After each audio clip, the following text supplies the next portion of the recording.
Ladies and gentlemen, it's time for that 4 p.m. Eastern Standard Time joyous occasion that you all look so forward to. Was that better than the other one? Hello, everybody, and welcome to What's 3D Printing with myself from Fun King 3D and James from Print and Play. How's it going, everybody? I'm trying to figure out which camera angle is going to work the best here. So, well, that one kind of like blocks at least 50% of your face. So it's just show just the top of your head. It's the one to keep then, obviously. Let's shrink me down, and then we'll do this. I think that one's the one that makes sense. You should just set up scenes so that you don't have to do that every time. Well, this is a situation that I haven't had to deal with yet. Oh. I mean, I guess technically I've done something similar, but not a huge crowd in here today, but I kind of had a feeling that was going to happen, being that it is Father's Day. So happy Father's Day. Are we at least double digits? Happy Men's Day. 11. Oh, there we go. Well, it's so. But the good part is I can go down the chat and say hi to everybody. So hello, Felipe. Hello, Alan. Freddie is here. Michael, Tom Lama, Sergio. And I'm probably going to butcher your name, Nadev. 3D Medic Vince. Dan is here. Bob Carnes. Devin. Old Curmudgeon. Doug. The 3D Print Viking. 24/7 Hinky. Now they're starting to roll in and I can't catch up. Lester. You did this to yourself. You started. Okay, that's it. We're cutting you off. Anybody else comes in, too bad. You don't exist to us. Interesting. Oh, I mean, so this week's project work is because remember 2 weeks ago I was rebuilding a friend's printer on stream? Yes.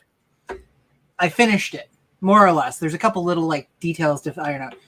And I tightened everything up. I got everything dialed in, and now it prints better than my printer. And now I'm bitter.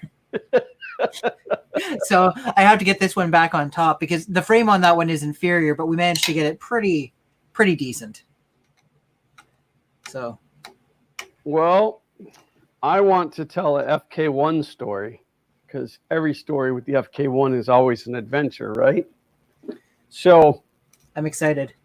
When I change things, I don't like to change them one at a time because then if something goes wrong, you know what it was. I like to change like 10 or 15 things at a time. So, all right. So really the way that it comes down, to add the 4 lead screws, I had to add the DoX, which isn't really a big deal, except for then to set the programming the way I needed it to auto level. I guess I didn't need to, but it was better if I upgraded to RipRap firmware 3, which is completely different than RipRap firmware 2. Well, yes, it's at least 50% different. So, like some of the G codes are still the same, but there's a bunch of new ones, and then there's a whole new way of things are labeled and called out, and all of this crazy stuff. So I had to rebuild my configuration from scratch because it was faster that way. And so then I got everything put together. And I will admit that I wouldn't fire it up without unhooking the lead screws because I didn't want it to just freak out and crash.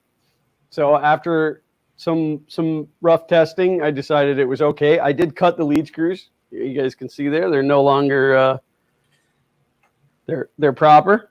How much did you cut off there? Is there enough to be useful for building another printer later on? Absolutely. I got like another 250 millimeters. Oh, there you go. We could build you a 200 by 200 by 200. Yeah, I cut. These are 650 millimeter is where they ended up. So is that enough for your 1001? That's a whole nother story. Is it another story we're going to cover today? Well, I'll cover it right now. I ran this thing manually all the way to the very, very top. Yep. And after I put the bed back on, I put a tape measure underneath it, and I have, I needed 480 millimeters. You got 491. I got like 494. Oh, there you go.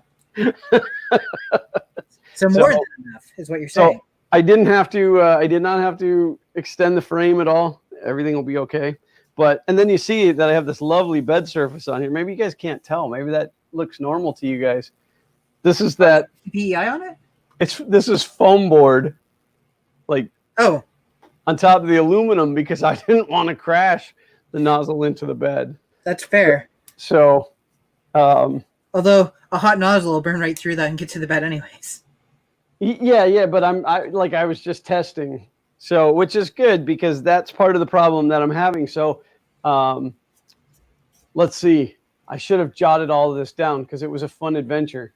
The first thing that I couldn't get to work properly was the fans.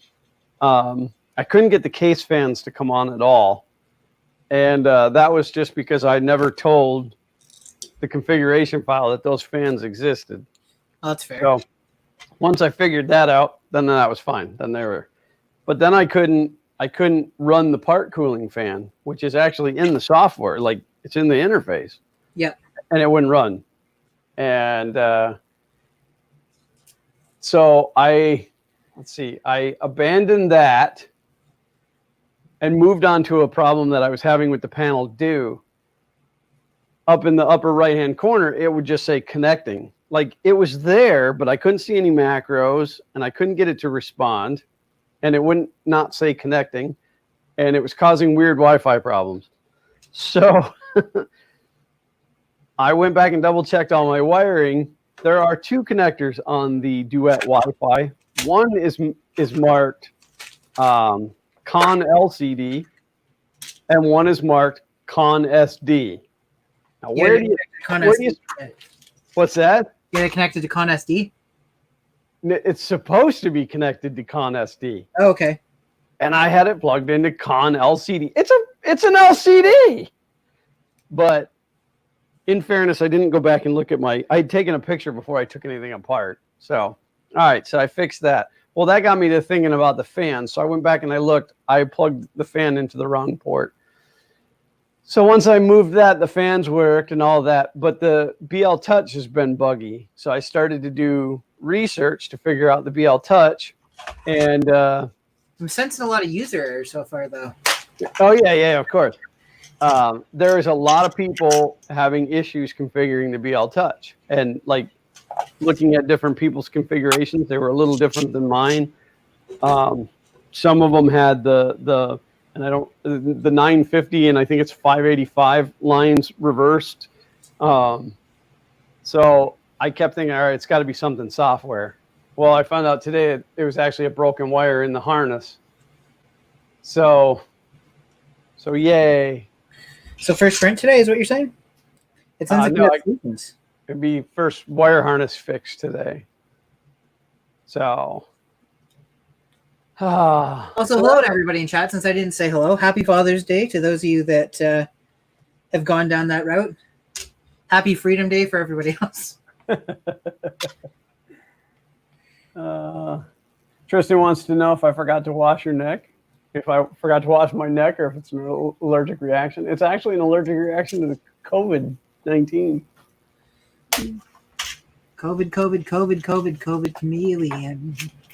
Tom Lama said there's no spiky Fun King heads. No, they're still on the old rods. There's not. I didn't have enough sticking out. They're still here on the ends of these. I don't. Well, actually, they would still work, except for that hole is too big. I'll have to check the other ones that you sent me and see. But I would need more anyway. You only sent me 2 of each, and now I have 4. Oh no, these ones are even bigger. In fact, I think those ones I was using had the smallest diameter hole in them because I still ended up having to wrap tape to get them to stick. But for those who are interested in what I'm working on today, nobody cares what you're working on. Oh, you can go to hell, sir. You can go right to hell. I am replacing the hot end mount on the CR10. I have a V6 on it, and I'm replacing the hot end mount with the Pets Fang setup because it gives more gooder prints. More gooder prints? More gooder. Some say even the goodest. They were better than mine. The previous one setup I had worked pretty decent, but it only had cooling on one side. So I need more gooder. We just got to blow on the other side. Tony Ryan said, "I don't see it moving. You promised." Okay, here you go. There it is. I moved it. No, it'll move under its own power. I just can't. I can't home the Z.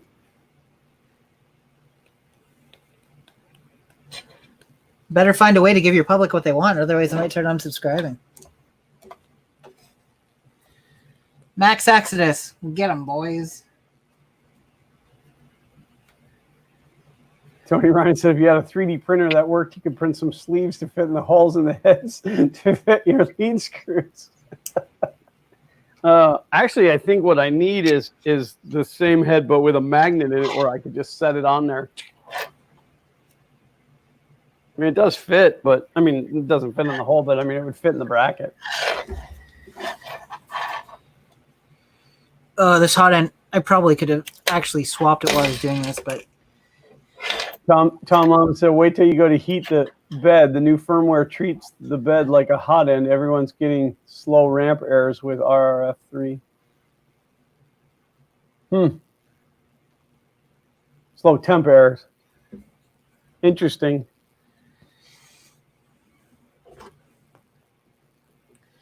Yeah, I don't know. I mean, so far it's been a challenge. I will be the first to admit that I didn't really know RRF2 very well. Like, I knew just enough to get by. Thank God for the online configurator, because that's the only reason I got as far as I did. But because something else did the work for you. Pretty much, yeah. But, hey, you know what? That's fine. Work smart, not hard. I like to be spoon-fed. Who doesn't like spooning? But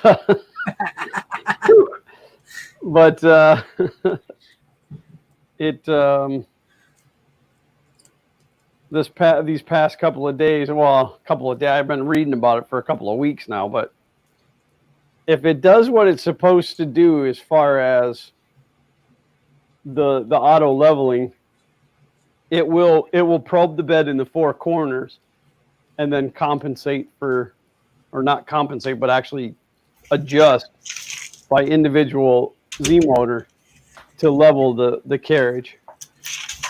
That's pretty fancy. I think so. I think that's really, really cool. Will it also then compensate for any skew in the bed as well? Like, will it level the bed as well as it can, and then also? Well, yeah, it'll level either your bed or your carriage depending on how your printer is made, and then it'll run the mesh bed leveling to compensate for inconsistencies. Yeah, like if you got a bowl-shaped bed or whatever. I don't think there's a such thing as a perfectly flat bed. Ooh. I don't know. I'd say mine's pretty darn close.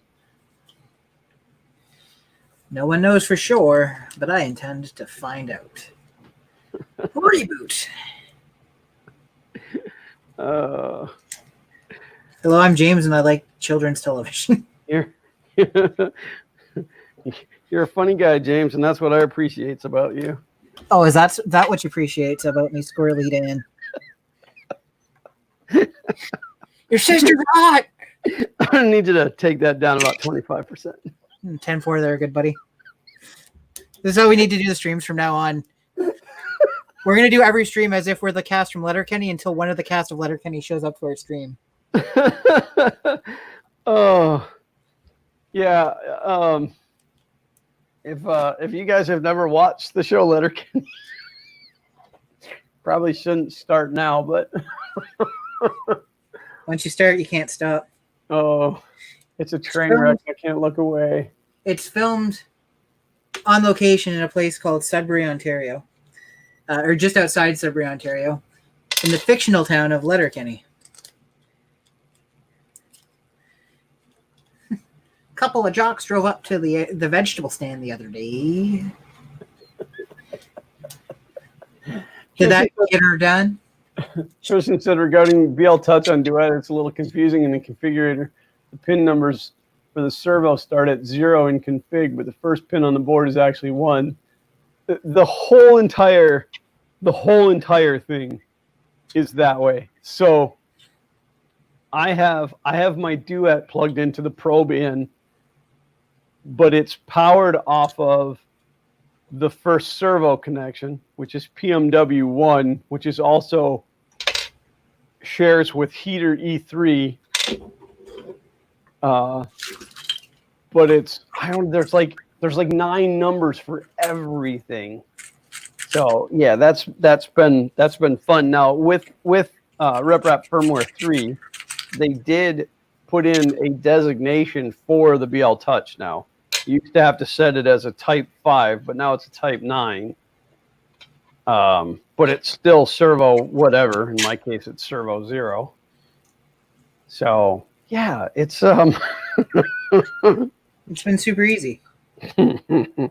It's been a lesson. I got to go to double glasses. I can't see. Double glasses. Bum, bum, bum. So it screws with people when they come in and see and they don't know about me and my double glasses. Man, I got a busted power wire. She's got no power. This is just not kosher. So I don't know. It makes me wonder, is it a bad crimp or is it actually a broken wire? I'm trying to find screws that are a size that will work for putting this together. I feel like the ones I've got are either too short or too long, and I can't find the perfect one. You know what I mean? Yep.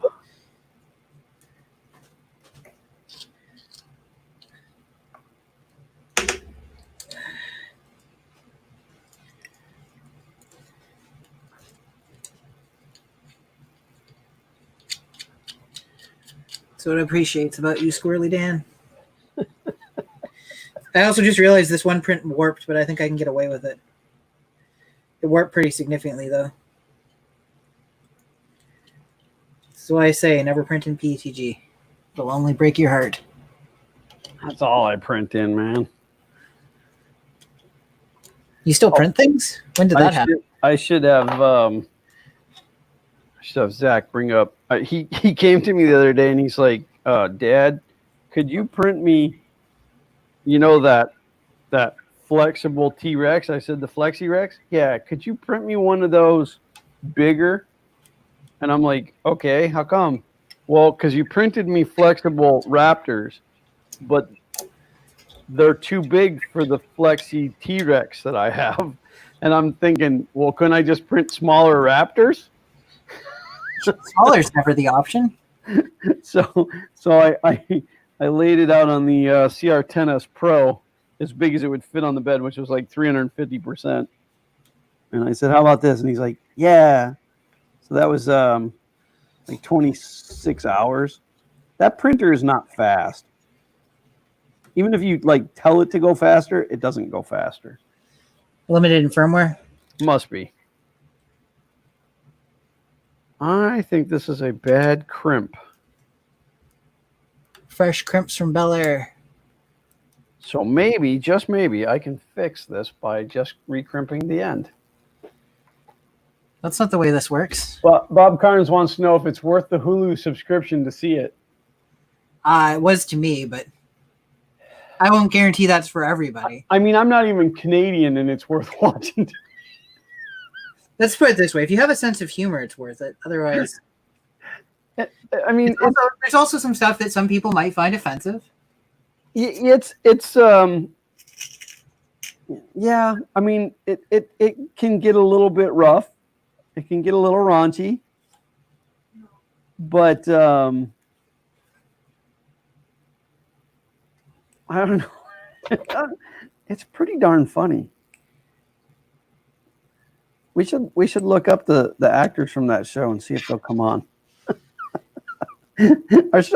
Our stream doesn't have anything to do with that show, but we'll offer to 3D print them free of charge. I'll deliver it to them.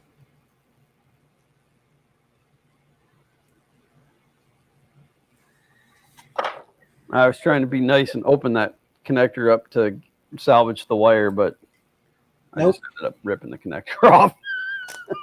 Whoops. These wires are so fine. What's in your head?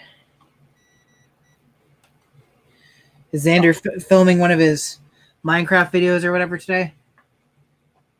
You streaming today, bud? No. He told me today that he's going to go to one video a week, and I said, "Yeah, it's hard work, isn't it?" He's like, "Yeah." How do you think PewDiePie handles doing like 7 a week? Because he has a staff.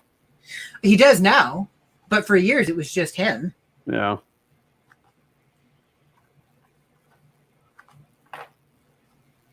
Tom said. To your staff. Tom said, "RepRap firmware 3 is way more confusing. Every pin now needs to be manually assigned," which that's kind of a double-edged sword because it also means that pins that you're using don't need to be nulled either, or nilled, however it was. So, I mean, it's kind of a trade-off. You get to just assign the pins that you want to use.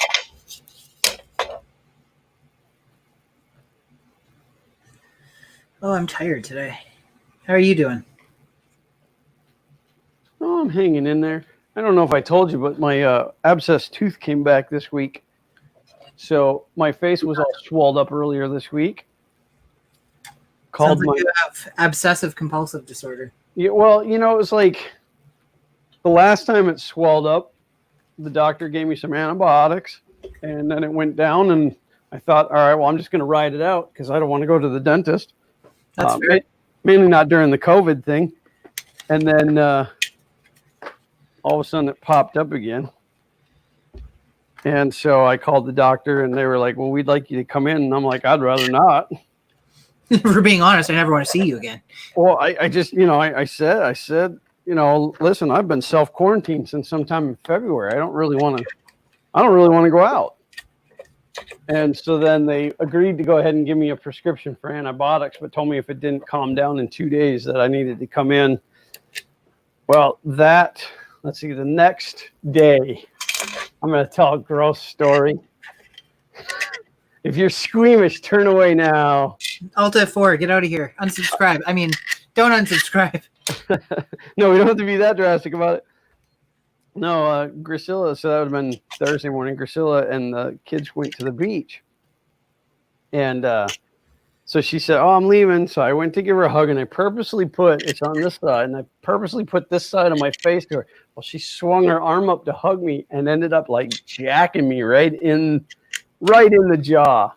And it hurt a lot.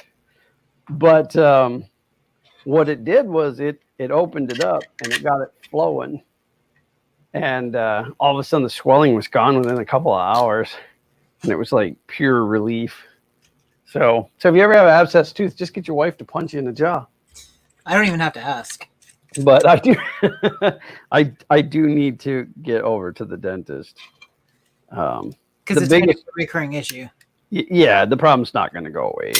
There's a hole where bacteria is getting in. That hole hasn't gone away. Well, there's a whole story that goes with that too. I actually have a hole down through the top of my tooth where I was supposed to have a pin put in and never did. I've been through that actually. I had a dentist that I ended up with an abscess, and I had started my new job about 2 months beforehand, and there was a restriction that when you started your new job, your dental didn't kick in for 3 months. And I was looking at thousands of dollars for the root canal, then the filling, and then eventually it was going to need a cap.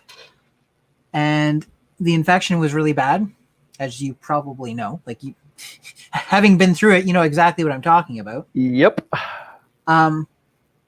So I went in and he checked stuff out, and he asked what my coverage situation was like and all this other stuff. And I explained to him, like, well, I was trying to hold off, but obviously I'm not gonna be able to deal with it like the way it is for the next few months, next month and a half or whatever was left.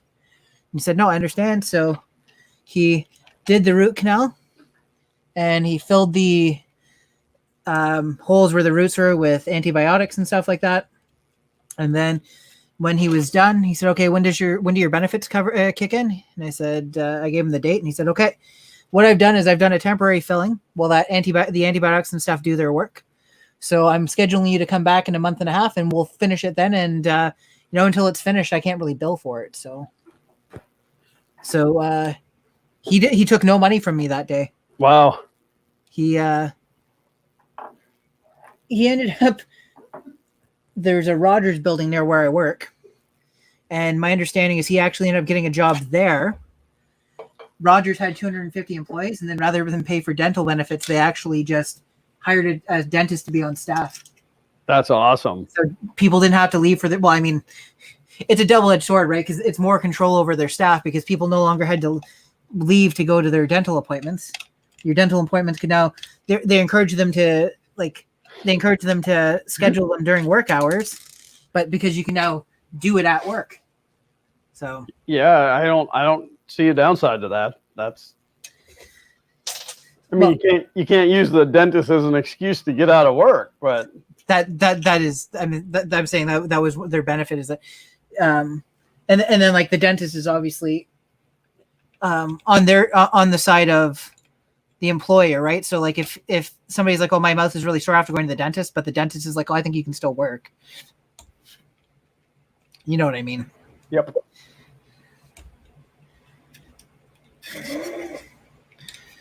But anyways, seemed like a smart idea to me. And then that dentist office got closed down because they were they're one of these groups that was like not him. He got out before all this stuff happened. But the dentist that was there was teaching people that they shouldn't have to pay taxes. It was this whole like free on land or whatever movement. I forget exactly what it's called. That's a very helpful dentist. Yeah. So they were teaching their employees how to falsify stuff so you didn't have to pay taxes. Teeth, floss, and don't pay taxes. Yes. The 3 rules. I can't see the final screw hole.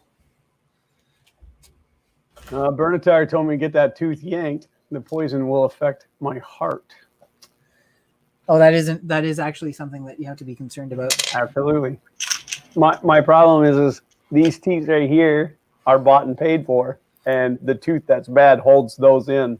So getting that one tooth yanked is actually going to cost me 6 teeth that I have to figure out how to fill the hole back in. Otherwise, I look like a Florida hillbilly. As opposed to, well, I guess a Canadian hillbilly. Don't want to be a Canadian idiot. Tony Ryan said that my barber called and wants me to make an appointment for my chin. What's wrong with my chin? You guys need to.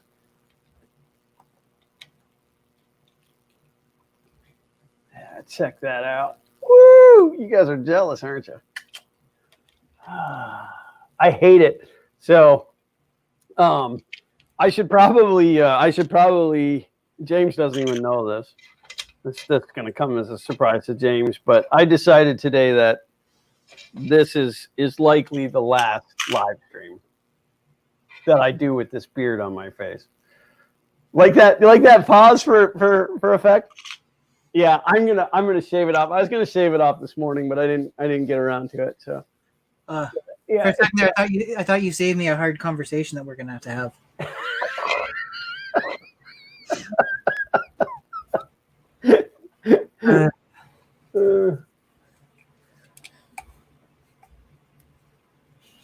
And now Glenn's in tears and full of fears. There's nothing on your chin. It's a neck beard. It really is. It grows backwards. Like it grows really long back here, and then not as long up here, and then nothing will grow. Like there's a little patch right here. This is totally a 3D printing talk right now, right? So I got this little Gerber patch, and then nothing out here, and then on the sides I get like this little stripe. There's a bald spot here and a bald spot back here. The important thing is, how does Grisilla feel about it? She thought it was pretty funny in the beginning. Now she doesn't really care one way or another. Oh, okay. She keeps petting me though. Which is really annoying. Singing "Soft Kitty." Soft kitty, warm kitty. Oh, little ball of fur. Might as well go for the full demonetization. Kicked and bent. I gotta BL touch. I got a BL touch. Only got $20 in my pocket. It was like when I first got everything hooked up, it would self-test, but then it wouldn't deploy or retract the probe. So I started wiggling wires around, and then it was clicking in and out. So I realized I had a busted wire. So I rebuilt that assembly, but then I got a bad crimp. Oh, geez. Who does your crimping? I hired a guy. I'm not going to say it was me. Tony Ryan said, just wait till you get older. You can do a comb under with your ear hair.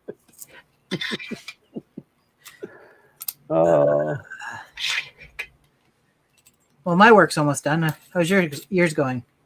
Well, I don't know. We're gonna fire up the duet and find out. Let's duet.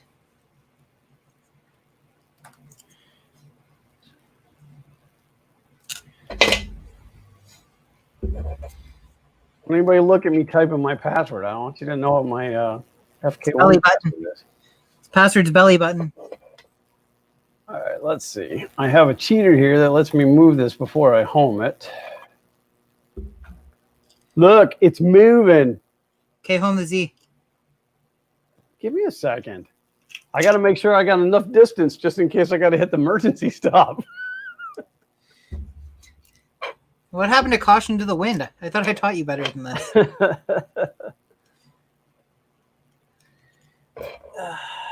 then I got to make sure that none of these wires are going to get snaggled.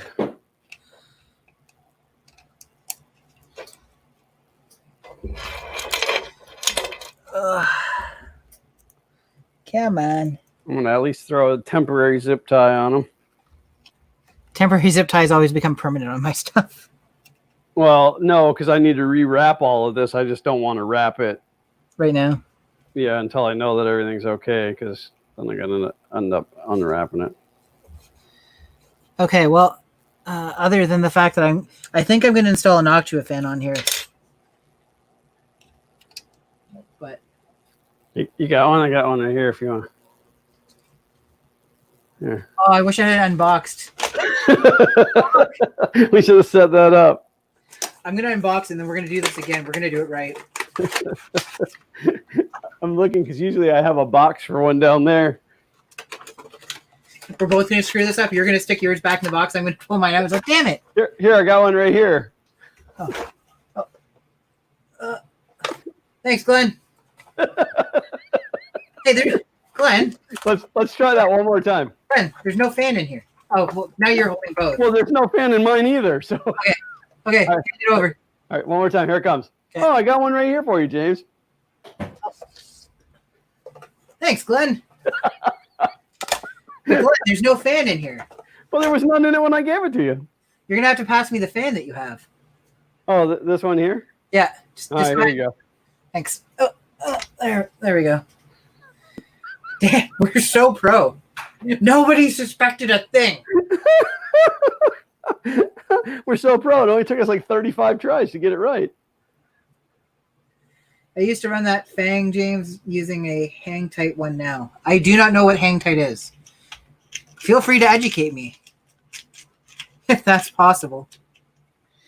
But you say that you only mean well. All right, what's going on? Oh, got a connector in the way. Got a connector in the way. There's never enough room for stuff. I'm generally not afraid to tell people that I don't know what something is. Especially when I do know what it is, because then I avoid follow-up questions on how to do what I did. Yeah, how else do you learn? How else do you learn new stuff, man? Tony Ryan said, Xander, get in here and throw something at your dad's head. A bunch of nerds. Did you ever go back and watch that in slow motion? Yes, I did. It's just so funny because it hits him and then he's like... Catches him completely off guard. But there's like 30 seconds between the box hitting him and his reaction. All right, let's see. I should be able to send an M. Let me help me. Is it M401? What are you trying to do? Deploy the probe. Oh, I don't know. I don't have anything with a BL touch on it. M401 didn't do it. All right, so I'm going to tell it to home. Home on my bed. It did not deploy the probe. I had to emergency stop it. I did make some changes in the, because again, I thought I was chasing a software issue. So let me go in and make some software changes. Well, I will check out the other hot end mount at some point in the very near future, but it'll probably take this one breaking, like me having to tear this apart before I'll swap it again, because I'm already this far into it. All right, let's uncomment that line, and we will comment that line. That is servo 0.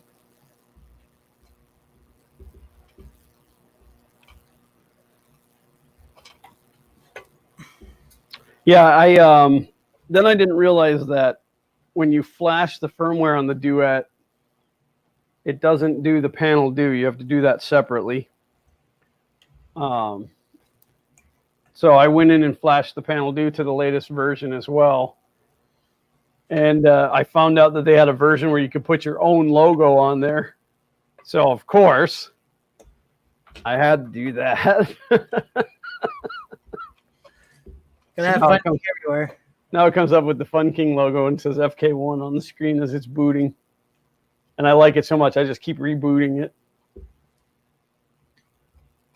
I can't get this screwed up. Oh, maybe there it goes. If I just given it another 2 turns before I said I couldn't get this to work. Well, you just have to admit defeat, and then it gives in. Yeah, it's like, oh, if you're going to cry about it.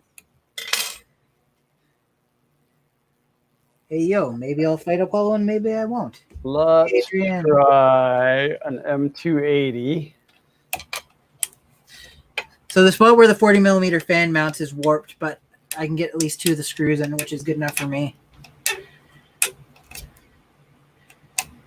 If it were somebody else's printer, I'd probably reprint it.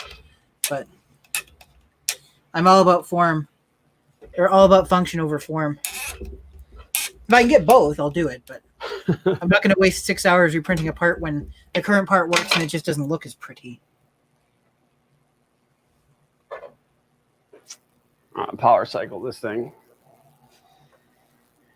Savage drugs.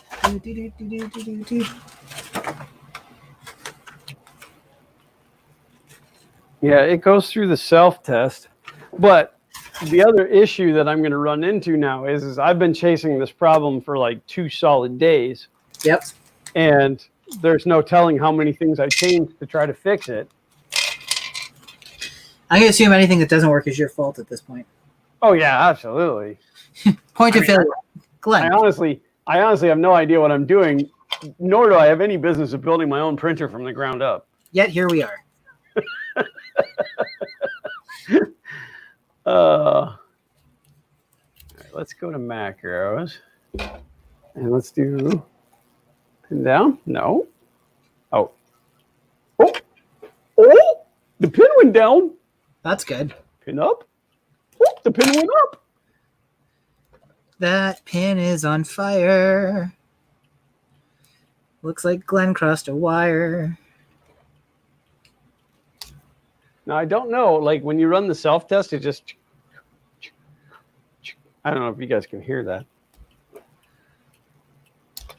It's like a really bad turn signal.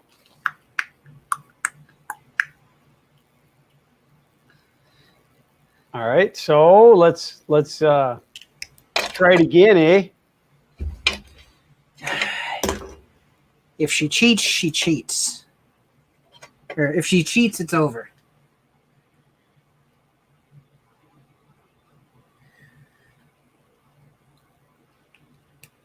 Old Curmudgeon says that he couldn't run the Pet's Fang with the Titan, so that's why he switched. So this printer here is something that Bontac probably doesn't want me to talk about because I'm running a clone Bontac extruder, the DMG whatever. I just slapped it on there the other day, and apparently you're supposed to print a mount to make it attach to the CR10. I just turned mine so the Bowden tube comes out from the front, and now it doesn't rub against the screw because I'm real lazy about it. It's not exactly optimal, but yeah, it's kind of a hard bend there. Just a little bit. I don't remember. Do you guys know how these little guys work? Is this like a push down or is this a turn? I can't see it. It's wee little. It is. It's a solderless wire coupler. Oh, those usually you jam the wire in there and then crush them with a pair of pliers. That's what I was thinking. My Pet's Fang, my Noctua Fang came with it, so I might as well use it. Oh yeah, that's exactly what those are. This is the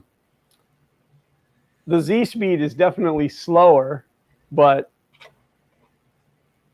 I didn't want to crank it up too much because this thing gets out of sync and it's going to do some serious damage.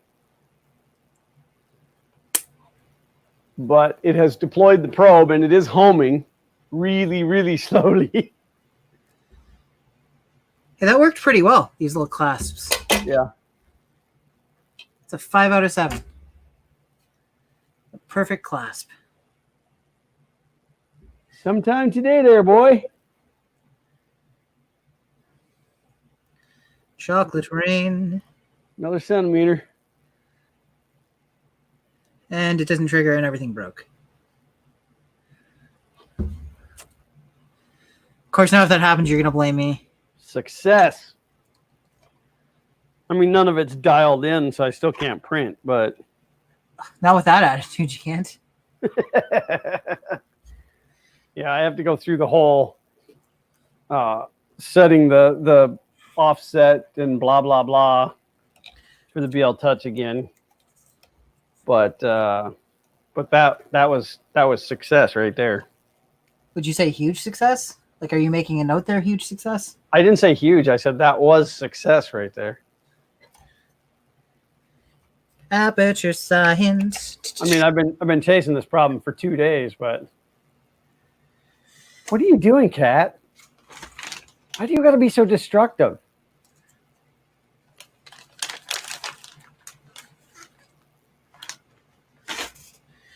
Now, I wonder if I just ran the command to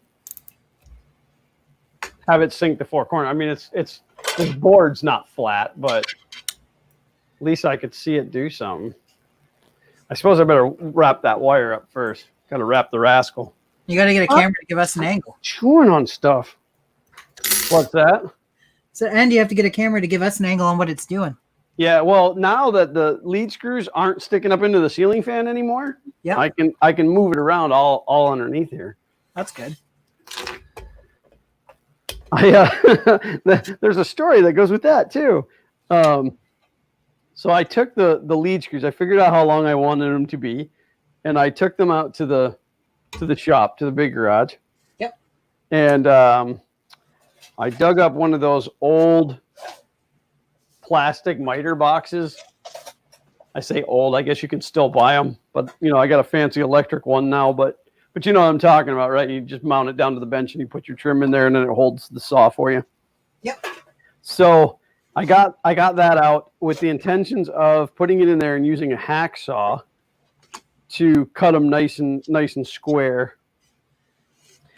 And so after digging around for 25 minutes, I finally found my hacksaw, because who uses a hacksaw anymore? Just you. And well, I didn't want to use anything powered because I wanted it to be a nice clean cut. That makes sense. Yep. So I found the hacksaw. I didn't have any new blades. I only had the blade that was on it, which wasn't hacking. Those things are hardened, man. Wasn't hacking it. It was not hacking it, no part. So I ended up cutting it with a Sawzall. It did fine. It damaged the miter box, but it did fine. I'm gonna be real lazy. I should go get this cable, but I can get a hold of it from here. And I'm hoping I can just drag it without breaking anything. What's that? I've got a USB cable that I ran over for flashing the firmware on another printer, and I'm too lazy to go like unwire it. So I'm just pulling it and trying not to yank anything off my desk. So the other thing I'm debating now is that this is running a version of Marlin from like a year and a half, 2 years ago. So you should convert it over to RepRap firmware 3. Nah, because then you'll just ask me to do all the extra step figuring out for you.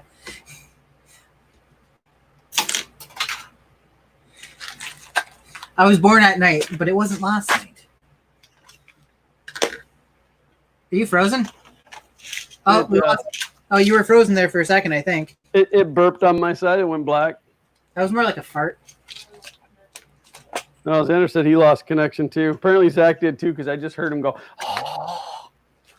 He just lost all his Roblox. That is the upside to the StreamYard, is that if I lose connection, we don't lose the stream.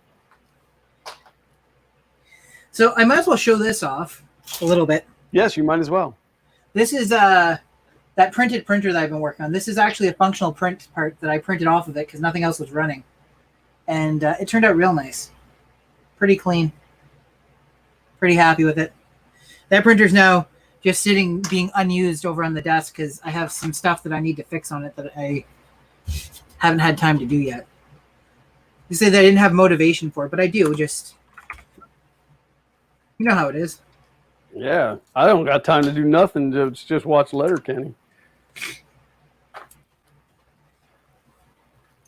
Yeah, I was pretty proud of myself. I didn't play any Red Dead Redemption 2 all weekend. I just worked on the FK1.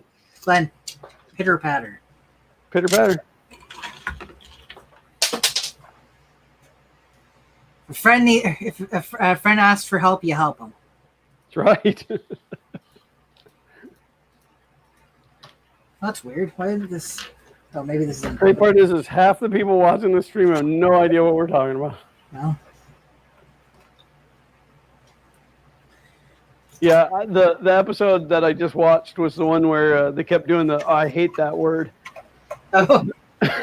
they would banter back and forth about that word for like 10 minutes. What word? Oh, moist.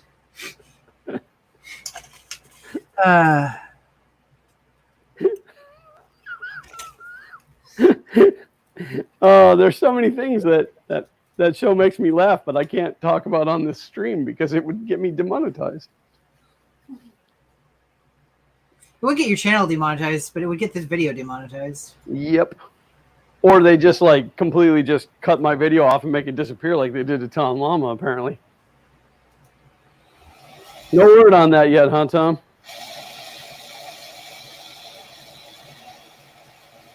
They were just like, we're tired of this guy's crap. We're cutting him off. That's fair. I'm tired of everybody's crap.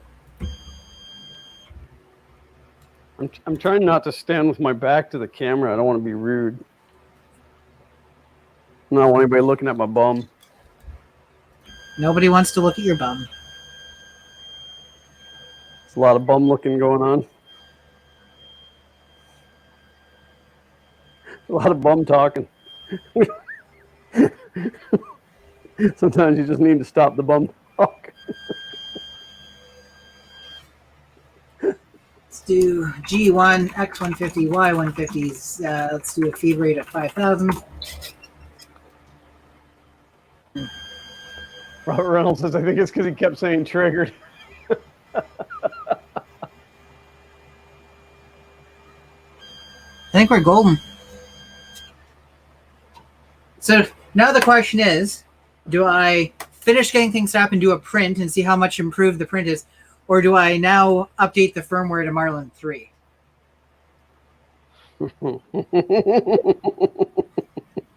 This is the issue. Everything's working now. I can print with it. I'm trying to think if going to version 3 gets me anything, other than the fact that when I set this one up, I didn't have a lot of firmware experience, so I don't think it's optimal. I think I just got it working and called it a day. You know what I mean? Yeah, well, and then, like, again, going back to my theory of, don't change one thing, change 15. Yep. You should probably print first. Yeah, just to make sure that everything's good. Right, to make sure that everything works so that you're not blaming it on the firmware. I wonder how close my probe offset is. Because I don't currently have it set up so that I can go below. Well, I guess if I've homed it, I should be able to bring it down to the minimum level now.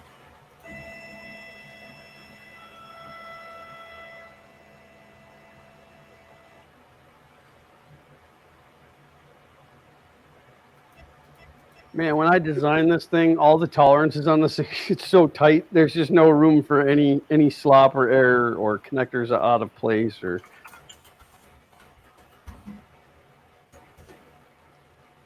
And that's okay.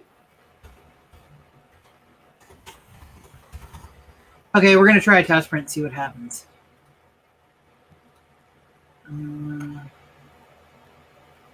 Once it's printing good, it's time to fix it, says 3D Printing Llama. Sean says if it's working, you need to play with it until it isn't. That's right. Yep. And Bob Carney's the only one that's being the only one that's perhaps being the safe one, is saying test first, switch later. Because Travis says if it ain't broke, fix it till it is.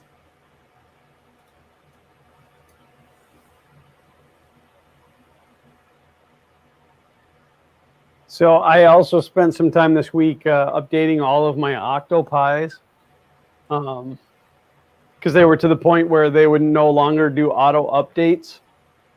And so reading through the documentation, Fusel was just like, just don't even mess around, just do a new image.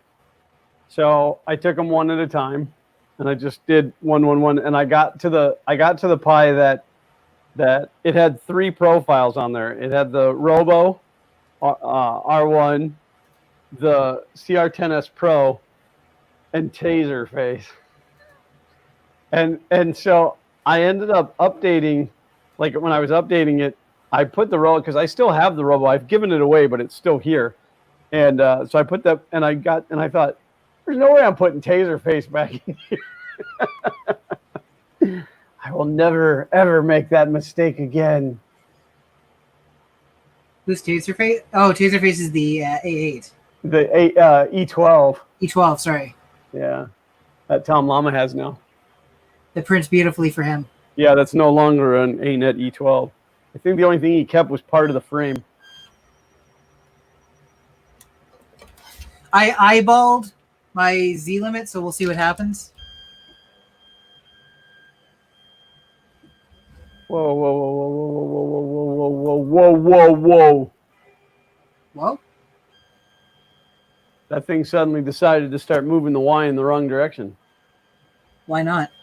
Well, it's funny because when I went to home it the other day, it was moving in the wrong direction. So I went into the configuration file and I swapped the direction on the motor. But now when I did a home all, which is the first time I've done a home all, now it's moving in the wrong direction, which makes me think that maybe the home Y, the homey G file, my favorite file in the duets, the homey G.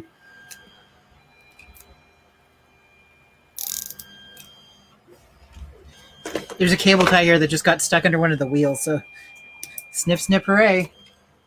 That's why you always snip off the zip ties.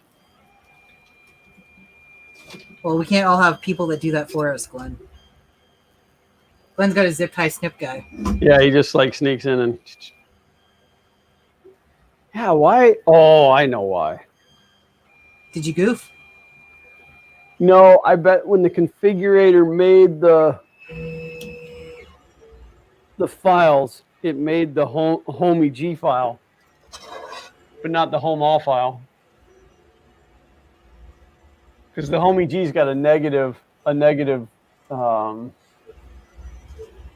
It's not a coordinate. What would that be considered? Negative position, negative home position. Is that what the? Well, like Too close. so you got the G1, and then it says Y negative 405. Is that a distance? I think that's a distance. Oh, we're going to consider it a distance. But it shouldn't be negative. Which then is going to also make my Z's backwards. Because this one, the bed doesn't drop away, the head lifts up. Gotcha. And I have to check that. Chris Riley would be ashamed of me. I didn't properly set my offset. I just eyeballed it and went for it. It wasn't close enough to damage the bed, but I wasn't happy trying to extrude what it was doing.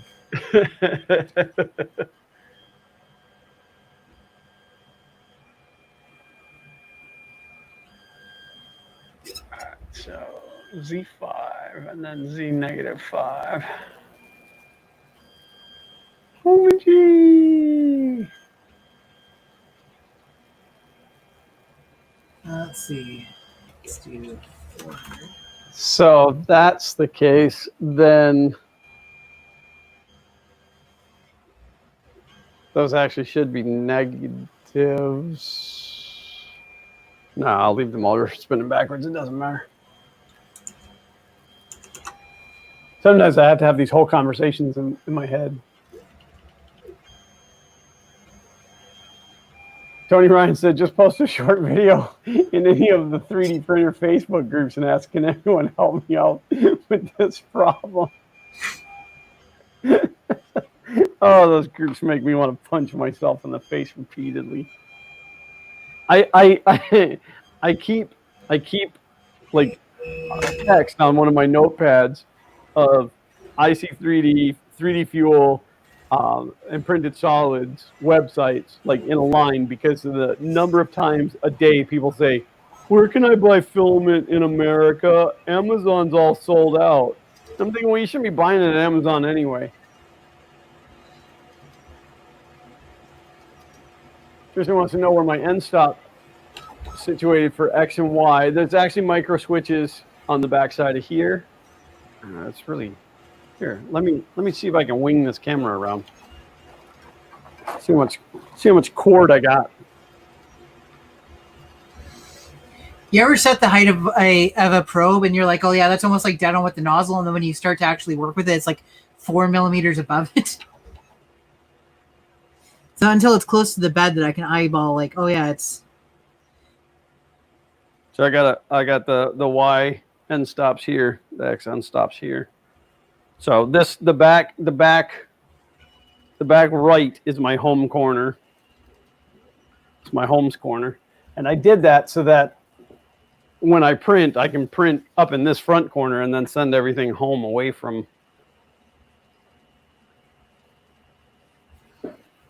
Or just rewire the Z motor so that they turn the other way. Now with Duet, it's just a matter of going in and changing one thing from like a S0 to a S1, or vice versa. I'm gonna try and get a little more zoomed in on the print that we're doing here. All right, let's do for home and bring the Z up.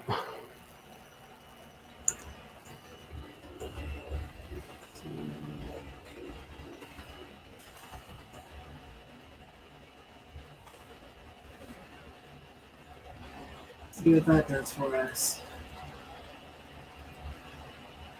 Oh, that's a little pixelated. Can you hear me, James? I can hear you.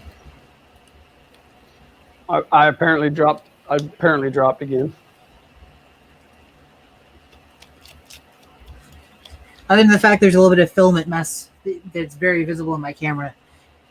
That's as close in as I can get with it. Oh, they would be at they'd be at minimum, Tristan. They're at 0, 0.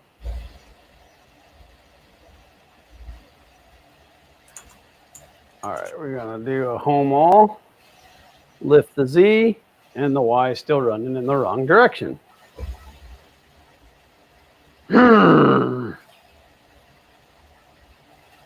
Thank goodness for the emergency stop button.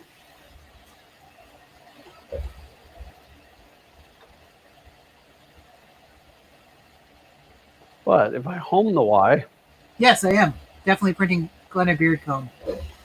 you're printing me a beard comb? Awesome. Yeah. Better be a big one for as awesome as this beard is.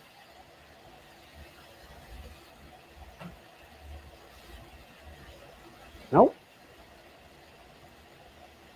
Why would that suddenly change?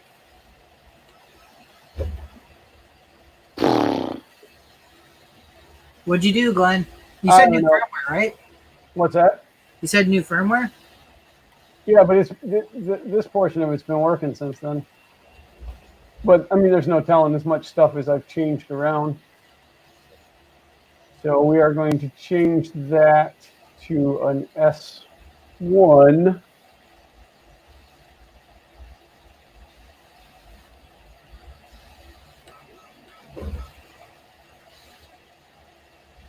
These layers are looking a little rough, but I started a little too close to the bed, so.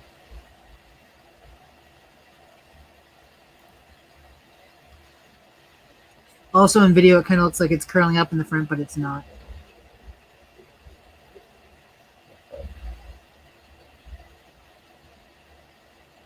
What are you printing? It's a 28 millimeter tall sorcerer statuette or something like that. It was the print that made me realize that my buddy's printer prints better than mine. So I want to see, after changing to the better cooling system, if it brings it on par. Because the first one I printed was kind of blobby and stringy and not keeping with my high standards. Man, Tony Ryan said he just finished edging the yard with the string trimmer, and he wants to come over here and see some unkept shrubbery. You just bring that string trimmer over. I'll put you to work.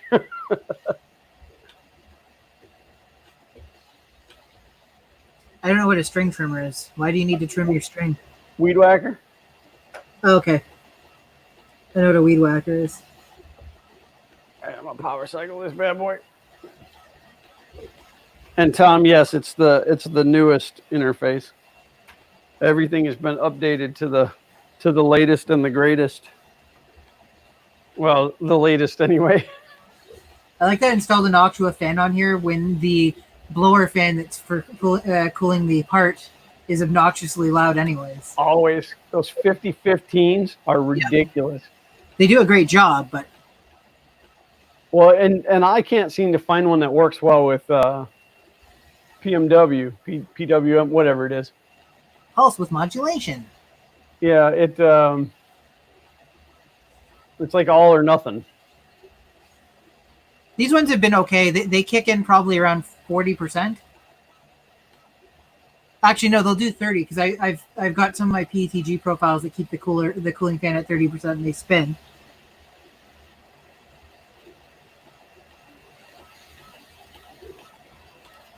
Network scan failed. I wonder what kind of scan. I wonder what kind of 5015 fan the Pruses use that they're that quiet while they print. I don't know. It's just got a Prusa sticker on it. It's got a little bit of Joseph magic in it. He's been making his own? Yep.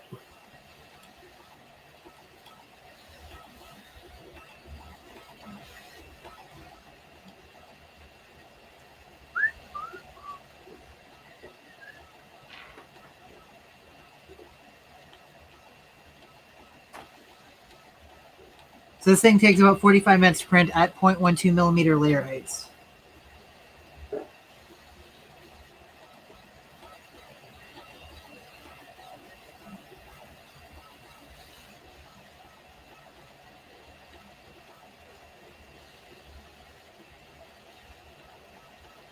Come on, load up the interface.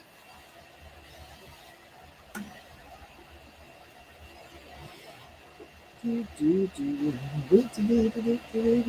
in my password. First few layers looked a little rough, but it's definitely just the somewhat extreme elephant footing on it because it's cleaned up as it's gone up. So that's good news. Maybe next time I'll actually do a proper leveling and Proper bed leveling. All right. Now it's properly home in the Y.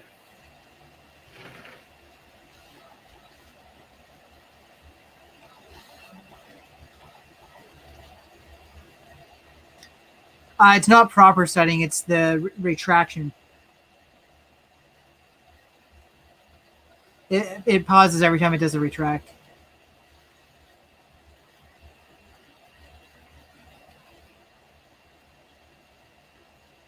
Nope, something's still not right though.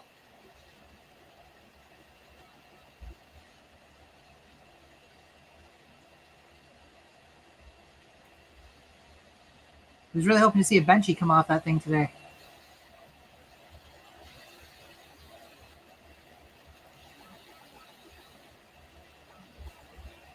Yeah, I didn't figure that it'd actually be printing today. There's still a lot of testing that needs to be done to make sure that it's not going to drive the nozzle into the bed.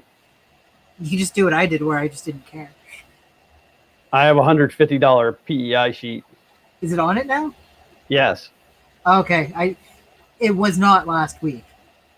It's been on there since before Maker Faire last year. Has it? Yep. Oh, okay. I thought you were saying that you had a sheet but hadn't put it on yet. Oh, no. That's why I have the foam on here. Okay, you know what? That's fair. Then I support your caution. Yeah, well, I did drive the nozzle into this bed some time ago, back before things were like I was trying to print when I shouldn't have been. I was excited and I just threw caution to the wind. Whoopsie. All right, we gotta look at this. This is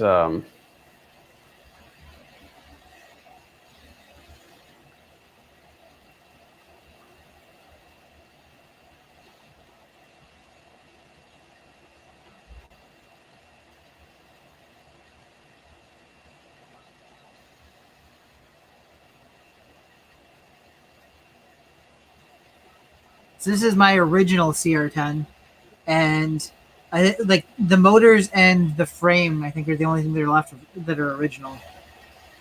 Hot end's a V6. It's got automatic bed leveling. Obviously, it's got the PETS fang set up now.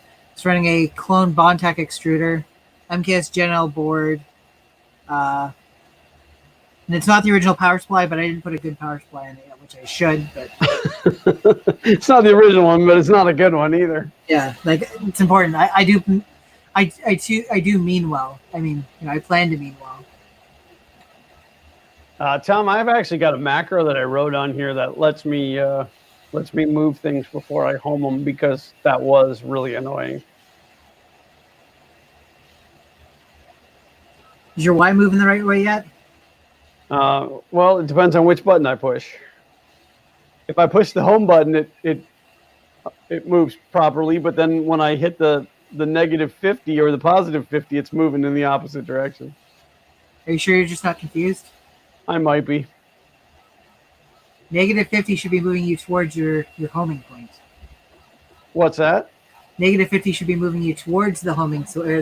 Right. If it doesn't, negative brings it out towards the front of the printer. When I hit +50 to move it away, it drove it back into the switch. Weird. Exactly. Well, we're at the point now where we're printing feet. Printing feet? Yeah. I have the original. Oh, I just bumped the camera. I was trying not to do that. Tom, the case fans that cool the actual board are 5-volt. The 5015 part cooling fan is a 24-volt fan, so a PSU volt. And the hot end fan is actually a 12-volt Noctua fan that's been running on 24 volts for as long as I've been running the printer. Your mileage may vary. Yeah, I don't. We don't say this is a good idea. Yeah, I don't condone that kind of activity, but Seems to be I'm working. surprised that's worked for so long because I think the maximum voltage tolerance here is like 13.8 volts. Tristan's telling me that he thinks I have my minimum max set up incorrectly.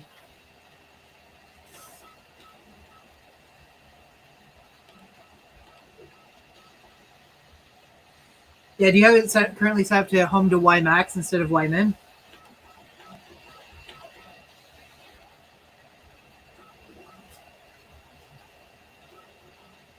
Oh, Chris Riley's here?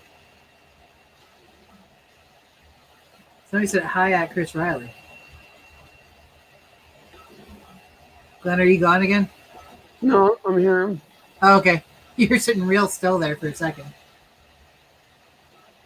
So this is the statuette that I'm printing, which turned out real rough the first time, especially the cooling on the...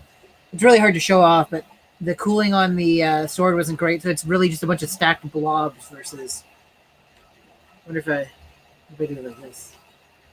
Tom, that command is it's an M564 H like as in Henry 0. Will allow you to move before home. Chris was here like 30 minutes ago. You missed him. Well, he apparently didn't make himself known. Oh yeah, look at that. He was here.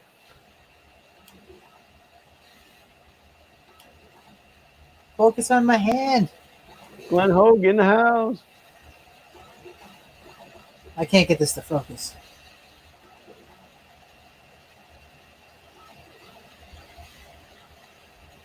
I give up. Just take my word that it turned out rougher than I want it to be, so. They're trying again. All right, let's see.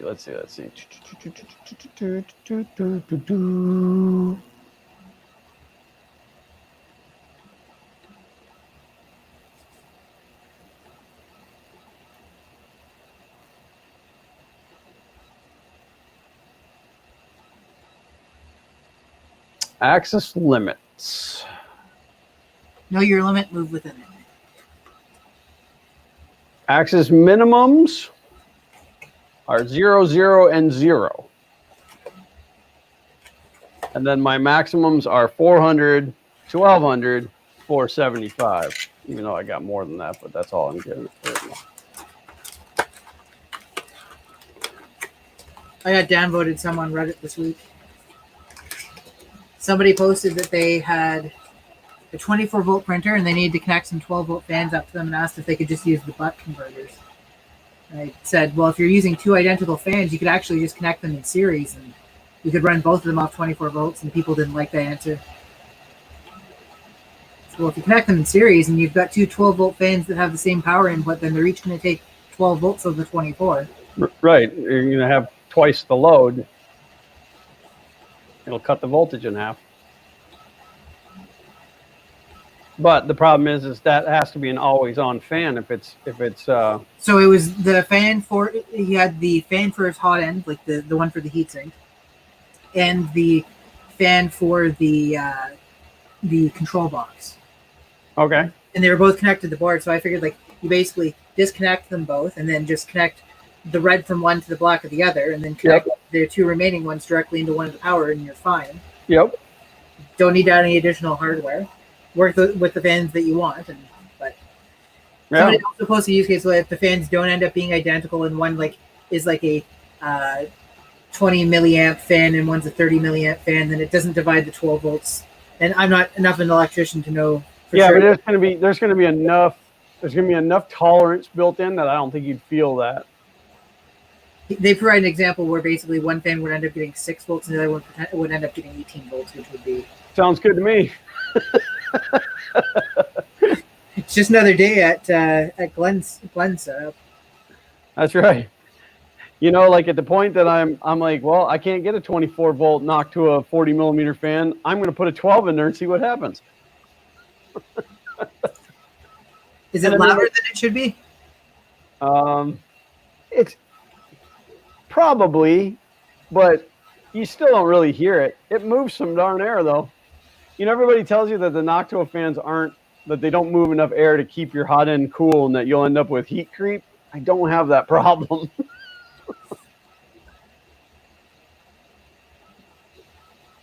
I've got Noctua fans on 2 of my printers now. I think this one's going to end up being my time-lapse printer, except for I've had an issue with Octolapse, where I can rerun the same G code and it doesn't do the same thing multiple times. It will just randomly freeze on taking a snapshot for like 45 minutes while printing. So I came down at one point. I'm like, why is it like something finished printing? There's a giant glob on one part of the print. It's like, what happened there? So then at one point I was sitting down here while a print was running, and I look over and it's not moving, but it still says printing on the display. And I'm like, what's going on there? So then I open up Octoprint and I go through, and sure enough, Octolapse says taking it. Its status is taking a snapshot, and it's been sitting there for like 20 minutes. Wow. So at that point, it actually frozen with the nozzle over top of a piece of support material. So when it stirred up again, it hit the glob on the support material and knocked it off. But then I reran the same G code and it froze again, but at a different spot. So interesting. It's a fresh install of Octoprint with a fresh install of the plugin. So the only thing I think is maybe it's something to do with the SD card. Because at first I was like, well, maybe I didn't set up Octoprint right, and the way the tolerances work for when it takes the snapshot and stuff like that's causing an issue or something. But anyways.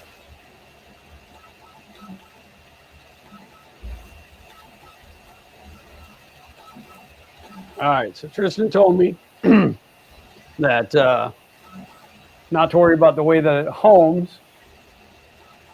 I'm paraphrasing.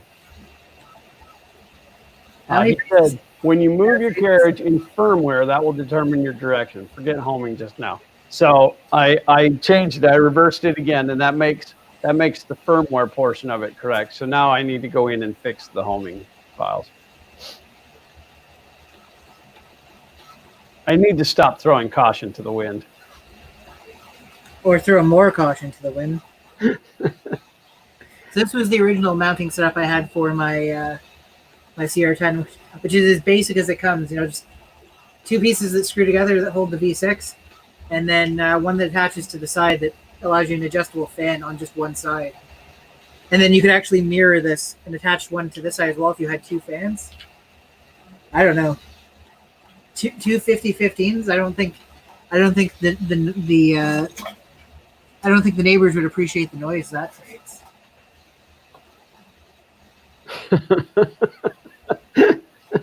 They call the police on you because your 50-15s are too loud. Yeah. Well, you get too much air moving in there, it's just going to blow the print right off the bed. Especially if I'm printing an airplane. All right. That would be awesome. Somebody should decide to print. Somebody should decide to print that you print on the bed, okay, and it attaches just in a couple small points, and the entire thing is designed to be aerodynamic so that it'll create lift when winds. So you print the entire thing without turning the fan on, and then you move the print head back down halfway, and then turn the fan on full speed, and it blows it off the bed.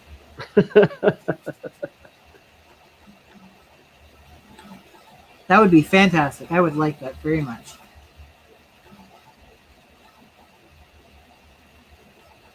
All right, so now before I change anything else, I changed the home all. So now I'm going to test the home all. Well, so here's the thing. I don't think it's communication with the printer because the printer will still respond to commands while I'm issuing it. Octolapse is saying that it's taking the snapshot and it's already moved the printer into position for the snapshot. It just seems like FFmpeg or whatever isn't coming back with the snapshot as quickly as it's supposed to. And maybe I'm wrong. It's been weird.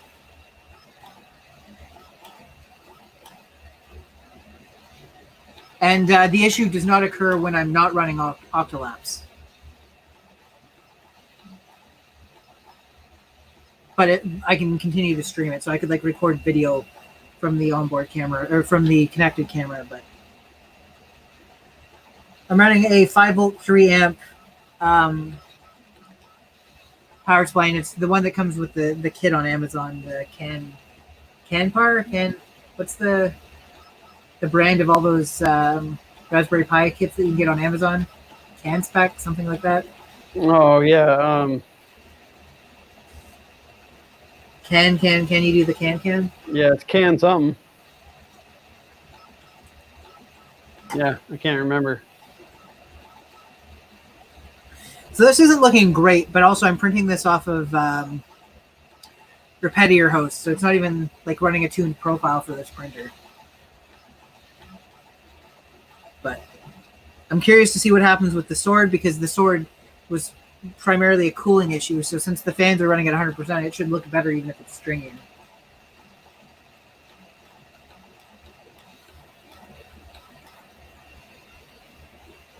Canikit.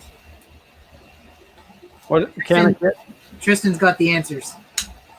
Tristan's on the ball today. Tristan's got all the answers. Maybe one day he'll cure our cancers.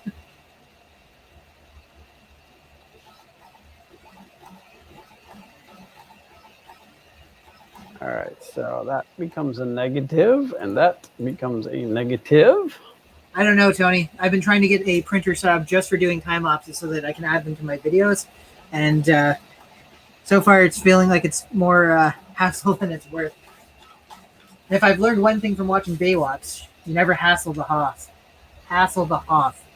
Never hassle the Hoff.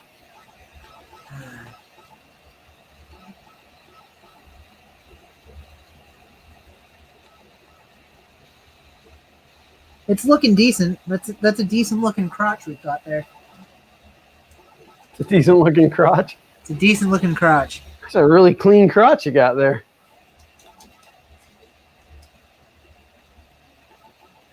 I think I might end up putting the Z braces on here too, where I can't show you the printer, but essentially you mount a metal bracket to the front of the frame and then like going up in front of to the top part of it so that there's not a lot of movement in the Z. Yeah. Yeah, you can use threaded rod or... Yeah, something that's adjustable length or variable length. Martin in the house. Hello, Martin. How are you, buddy?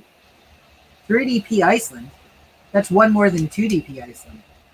Yeah, not quite as good as 3DP Greenland, but, you know, whatever. Oh, I don't know. 3DP Greenland doesn't have Martin. The How guy do you that know I it can't doesn't? pronounce his name, but we do love that guy, though.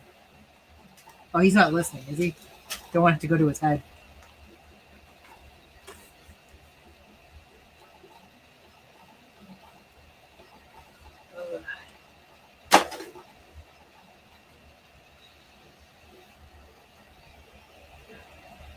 Yeah, so my whole goal is to make this print better than my buddy's printer, because I can't have something that I created myself defeating my other stuff. No, of course not. You can't do better work for somebody else than what you do for yourself. That's right. I had a friend that was like, just tell him that you had to swap out some parts, and then everything that makes his better, put it on yours. It's like, no, I probably shouldn't do that. Can't think of any good reasons why not to, but I'm sure I'd regret it. All right, so now my home all file seems to be working, other than it's not pushing the Y back out before it homes the Z. And it should. Oh, I have to apologize. I gave Tristan credit, but actually Sean Butler and James Miller both got to Canikit before he did. So we've got gold, silver, and bronze, and as always, you've won exactly nothing. Oh, well, we all lose then. Everybody's a loser. If you're not first, you're second place. That just means you're the first place loser. That's right. Second place is just, yeah, that's just the second. No, how does that go? Second place is just the first loser. Yeah. Yeah. If you're not first, you're last. Ricky Bobby, shake and bake.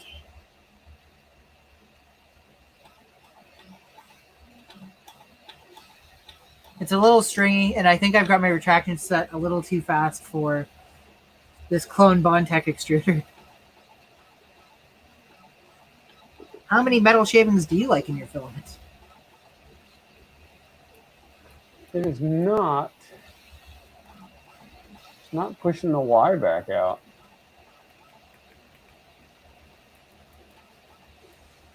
I made a small amount of progress on my Stream Deck this week. I started designing the case. That usually takes the longest. What was that? The cases usually take the longest.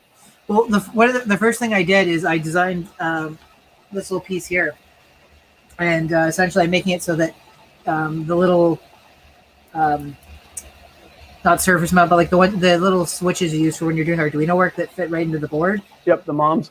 Yeah, so I've designed these, and this isn't the proper one, but essentially it's designed so that these should essentially just snap into place and then hold in, so they're easy to replace, and you don't have to do any hot gluing or whatever. So you push them through, and then the pegs come out through the back, which you can see the holes there, and then you just solder to it. Nice. Because I got a bag of these like 7mm switches.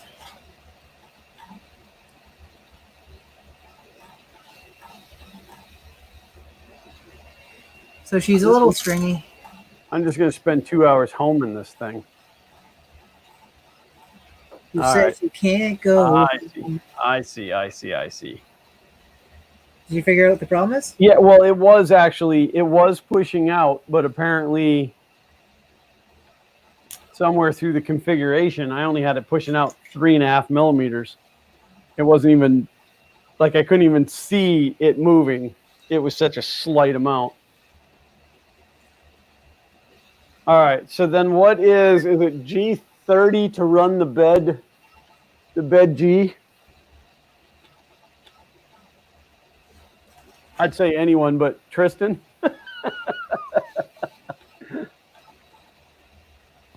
Whoever types it first.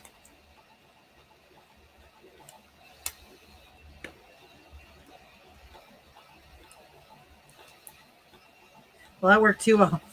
I pushed the switch into place, and the leg for it went right into my hand. Oh, that's nice. Draw a little blood on you. It goes with your stepper driver. I did not draw blood. Mesh bed is G30. G32 is bed compensation. All right, so we want the G32. And everybody punch up your butt cheeks and hope this doesn't crash. Red light. It's here. All right, it homed. There's the first probe.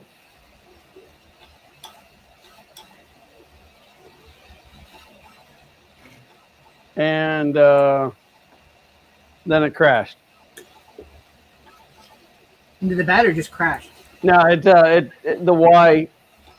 Y went home. There, I got it. Nice. It's fancy. I'm so fancy. You already know. Let's modify the bed G because it's probably moving the Y in the wrong direction. No, it is not.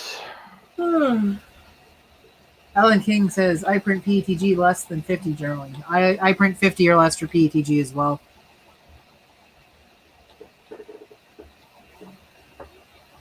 Glenn throws caution to the wind and prints it at 52. 50, 51, whatever it takes.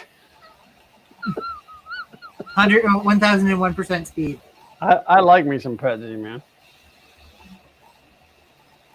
Yes, we all know you're in love with Pet G. What speed do I print it at? 5,000. I don't know. I can go look, though. I'm Mr. Burns. I believe you have a package for me. Oh, I thought I had my slicer open. Apparently, I do not. How many viewers are we up to now? 7? 8? I have to click on stuff. What's that? How many viewers are we up to now? 7? 8? 44? We have 44 people watching us right now. What's that? How many? That was weird. But we only have 10 thumbs up, so what's up with that? People don't like to thumbs us up.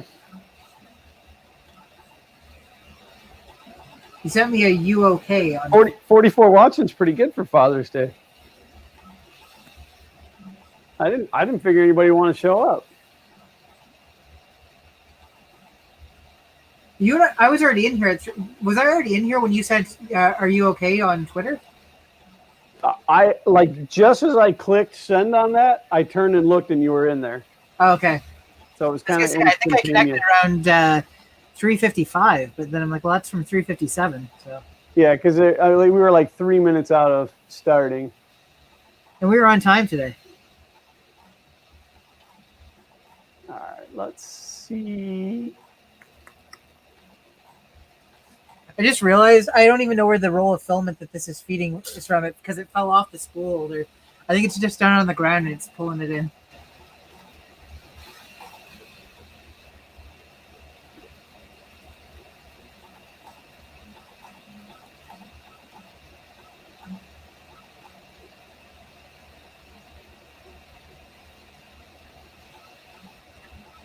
This empty basement brought to you by Fun King 3D. When you're just into looking at chairs and printers that aren't doing anything, Fun King 3D is the place to be.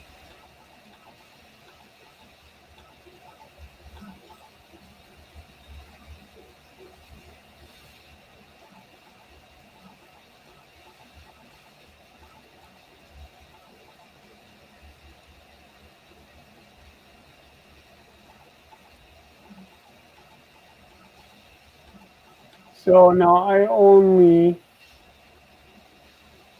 Oh, why is it doing that? I gotta update my. Slicer. I mean, not right this second, but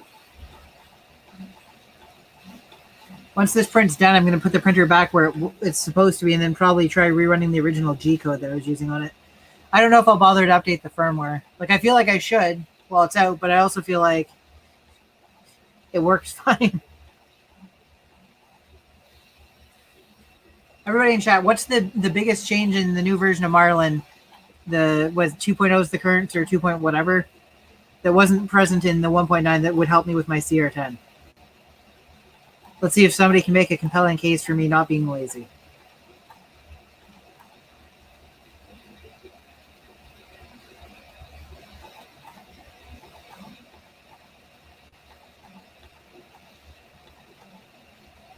so I'm using for PET on my Prusa perimeters and first layers, 30 millimeters per second, and then everything else is all controlled by the slicer. So acceleration control, auto speed advanced goes up to 100 millimeters a second. So I don't even know what it's printing at, to be honest with you. But it works for me. Marlin, what? Clipper. Was that? Oh, Curmudgeon said, Marlin, what? Clipper. Okay, I just saw it pop up there. Nobody show up. You made a big deal about the FK1 movie. And it does. I just got to figure out now why it's... All right, so home all the axes. So the front of the sword looks a lot better, but it's got all the stringies.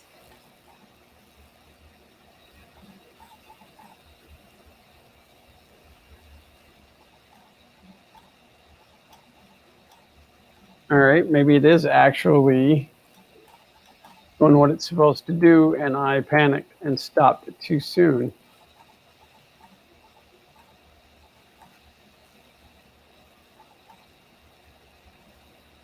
How close are we to being finished? This says it'll be done in about 8 minutes. 9 minutes. I've not played with Clipper at all yet. The idea with Clipper, though, is that it basically offloads all the all the complicated calculations and stuff to a more powerful device, right?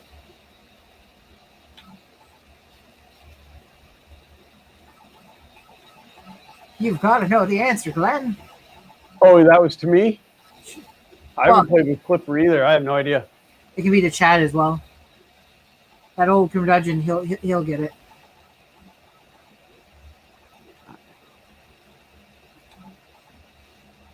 Home it again, boy. Home it again.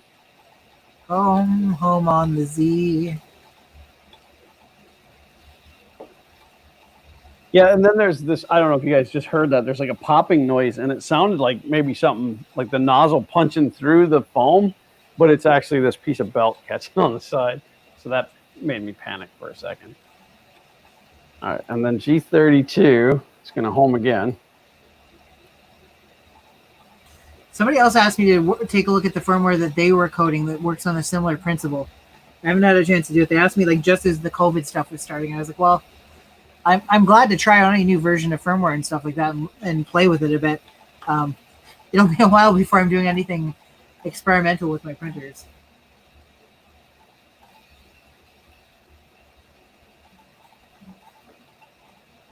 Now it did. It slammed into the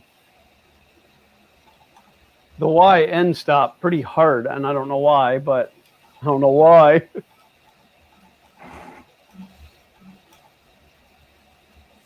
Like it sounds like it really wants to make sure that it's homed properly before, like it wants to be super sure that it did what it was supposed to.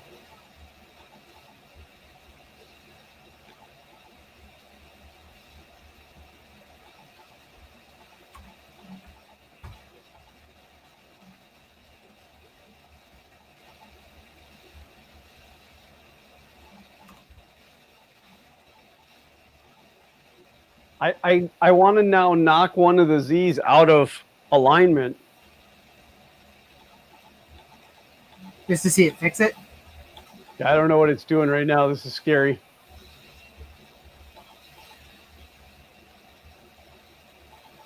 Oh, it's doing the mesh leveling now. I probably should have.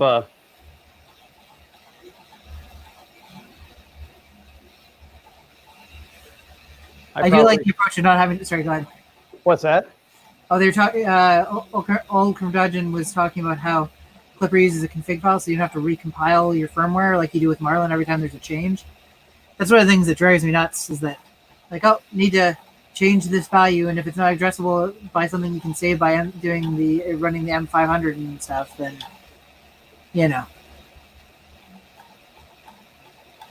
One of the reasons I fell in love with the Duet. Is that what you loved about it, Squirrely Dan? It is what I love about it. Let's see. The sword looks better, but not perfect. All right, I don't want to wait for this to finish doing mesh leveling because that takes like 3 days. Plus, it's telling me that I have an obsolete S parameter on my G1 command. Why would you do that? I hate when I have an obsolete S parameter on my G1 command.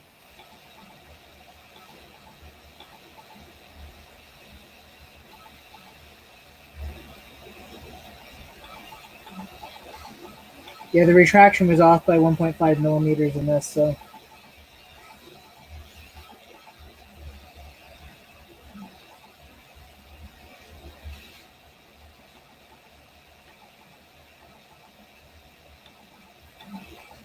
So I am going to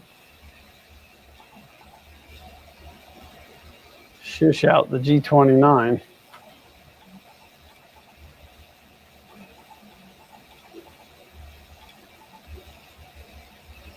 But I need to know why.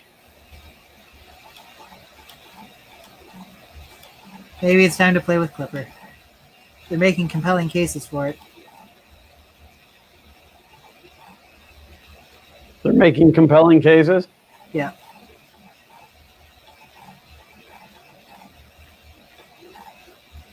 How many points is your mesh? Like 3,000? I can't remember. I'd have to go in and look. I think it's every 40 millimeters.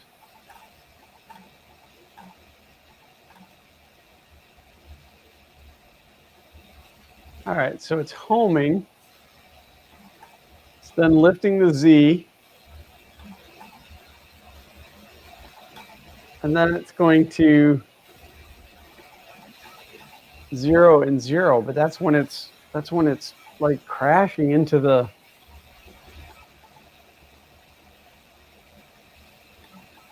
I'm going to set that out just a little bit. I'm going to bring it out 5 millimeters. I'm debating if I should try and lower. I could bring the fan shroud down another like 2 millimeters before it would be potentially interfering with the print. And I think the lower down I get it, the better it is. Like the more targeted at the nozzle it is.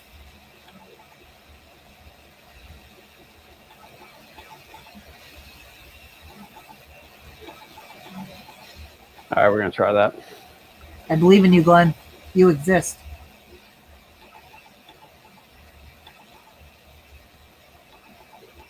I made that joke the other day and the person didn't get it. Maybe they didn't really exist. Could be. Figment of my imagination. If everybody I meet is a figment of my imagination, then I could have done a lot better on some of them.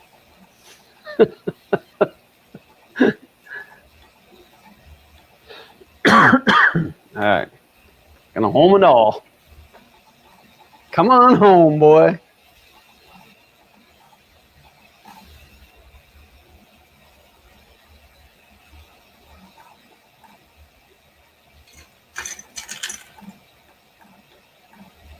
I like how every week I'm like, this is coming soon. I'm just gonna show it off again. My Nintendo. Yeah. This was I reprinted the top after rebuilding that printer, and I got the layers pretty smooth. Pretty happy with it.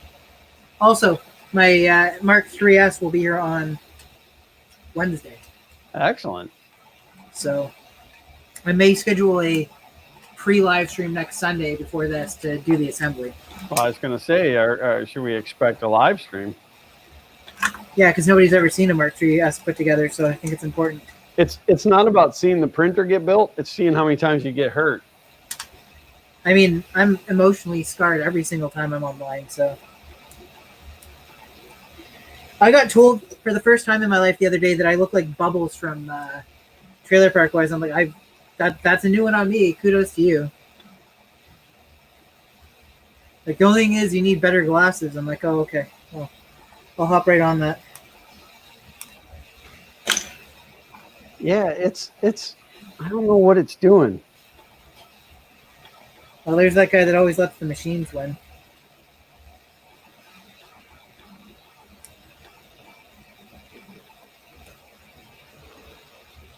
I mean, it's slamming that thing into the Y end stop. Don't threaten me with a good time. It shouldn't be trying to. That's another Letterkenny reference. Same with the X. The X is hitting the end too, and it shouldn't be.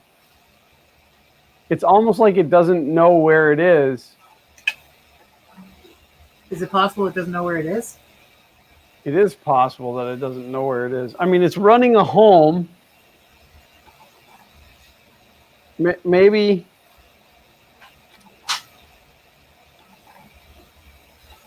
Some computed corrections exceeded configured limits. And I don't know where this obsolete S parameter is. Calgon, take me away.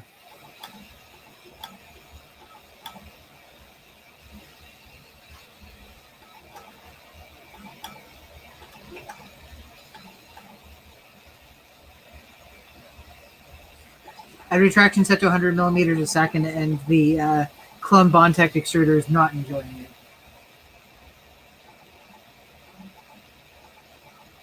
Were you talking to me? I'm sorry. I'm just talking in general. I was saying, Oh. I've got retraction set to 100 millimeters a second in repetitor hose, and the Clone Bondtech extruder is not enjoying it.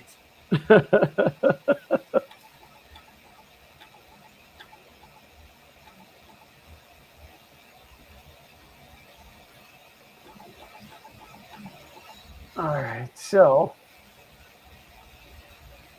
where did you send that message, Tristan? Tristan, was that on the tweeters?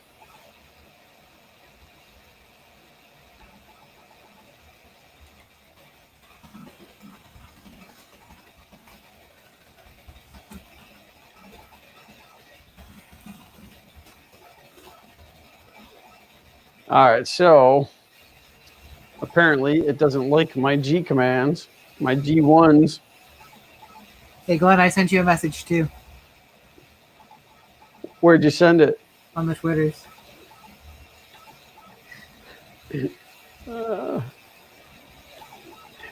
Oh, here I thought it was totally going to be a. Hey, that was important. Pitter patter. Pitter patter.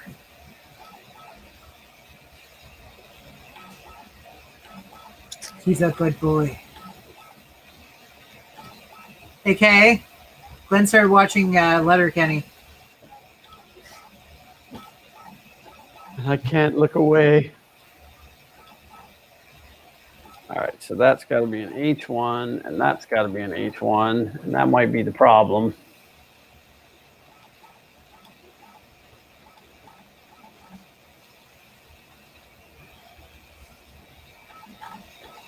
This was generated. This was generated by the configurator. Oh, do you know the other thing I discovered while rebuilding this printer the other day, and I haven't fixed it yet because it's been working? I checked the VREF on the silent X, the X and Y stepper drivers I've got. And it was at like 1.3 volts. Every other printer I've got them running at like between 600 and 0.6 and 0.7. Yeah, are the motors getting hot? No, I don't. Like, not stupid hot. I mean, they get warm, but I was very surprised that it was working at that high of a voltage. And then because it has been working at that high of voltage for like 9 months at this point, I was like, you know what? You can just stay the way you are for all I care.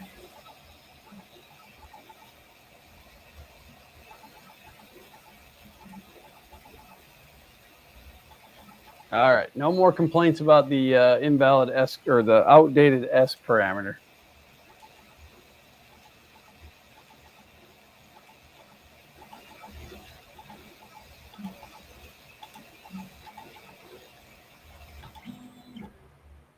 Lots of finished print. Messenger. Oh, Facebook Messenger. Oh, ooh. People still use that garbage? Make me go to face. I think I have it on my phone.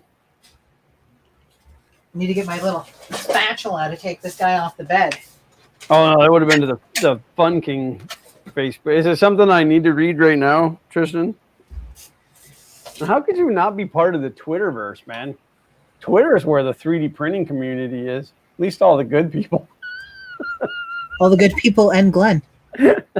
Right. Well, they couldn't really stop me from getting in there, but I go on Facebook. I just really try to avoid it because it makes me angry. Right, home. There we go.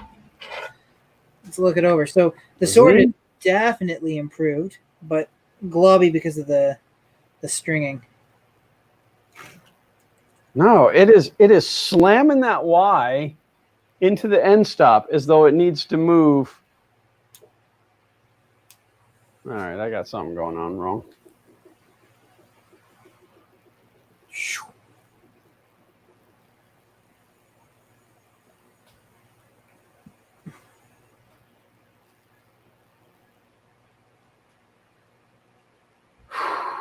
Let's try that. See, it turned out pretty good. That's not too bad. It's the stringing on the sword, but like I said, the retraction settings were not as required. I think instead of moving this, because we've only got 10 minutes left anyways, I'm just going to fix my Z offset.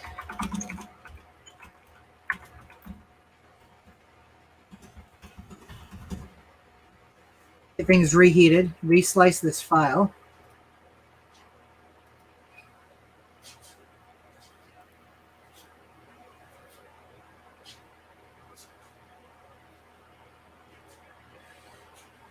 Steven the Lightspeed is here. Hey, buddy. How are you, you American? You dirty American. I didn't say dirty. You were thinking it, though. Get out of my brain. What's You know, in your you know head? those Americans don't even put gravy on their French fries. Or cheese. They don't even have malt vinegar on the table at restaurants. And they don't think all dressed chips are good.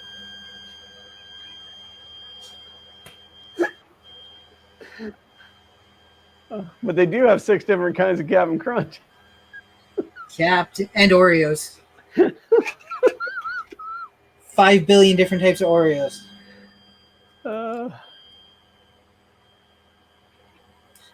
Oreo in the United States wants to make sure that everybody in the United States can have their own flavor without overlap.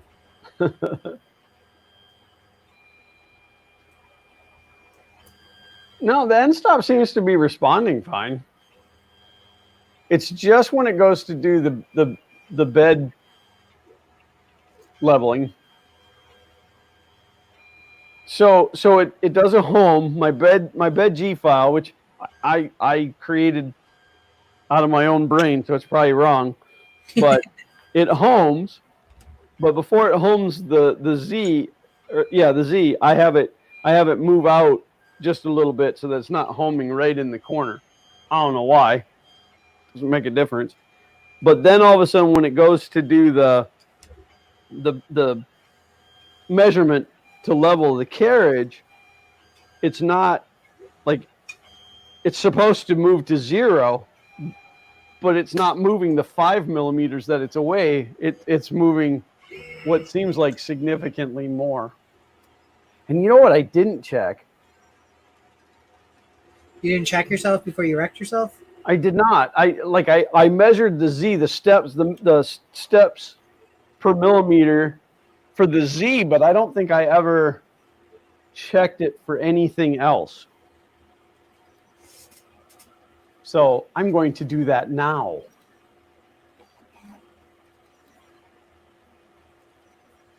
I can't tell if this is too far above the bed now.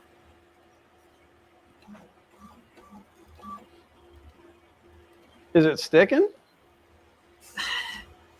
Like, it's got signs in one corner that it didn't stick, but I can't tell if it was just a bad start to the print or it's a little too high. Little too high. There's a joke to be made there, but I'm not going to do it.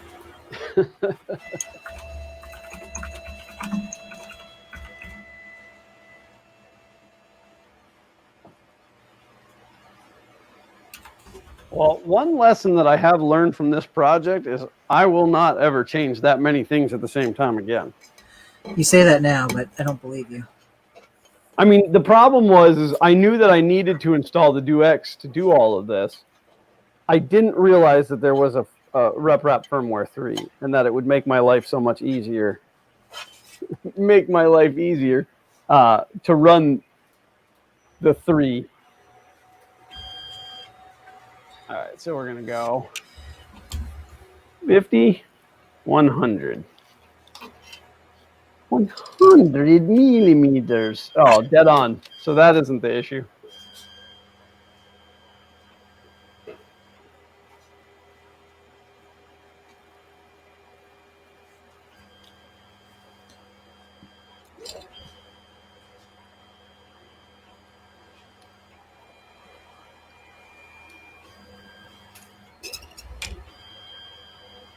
Yeah, the steps per millimeter are correct. I mean, yay me, but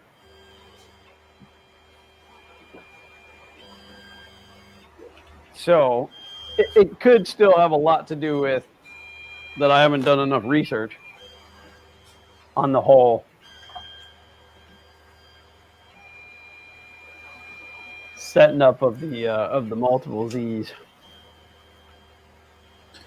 So I was wrong. My birthday doesn't actually fall on one of our streams. It's a day off. It's tomorrow, yeah. Tomorrow I get older. One year closer to being dead. Well, I hate to tell you this, but you got older today too, man. Nope. It's only on birthdays. You just haven't made a complete trip around the sun yet.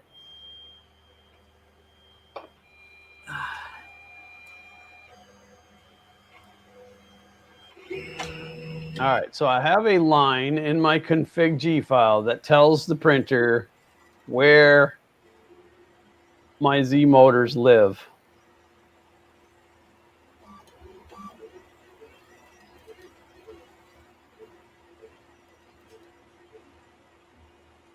And that was figured based on CAD. which is dimensionally accurate to 1/1 millionth of an inch. So I suppose it could also be 1/1 millionth of a millimeter, but whatever. Tom Llama said, I can't get the thing to print till I get the friggin' bed heat too slow BS figured out. Is that a known issue, Tom? And if not, have you reached out to Duet? They're generally pretty quick on fixing stuff like that. Oh, there's Tristan asked, have you set the exact locations of each lead screw? Config G M671. And that would be affirmative. M671. And I've got them based on this motor runs on driver 2, 5, 6, 7. And so that's how they are. That's how they're called out.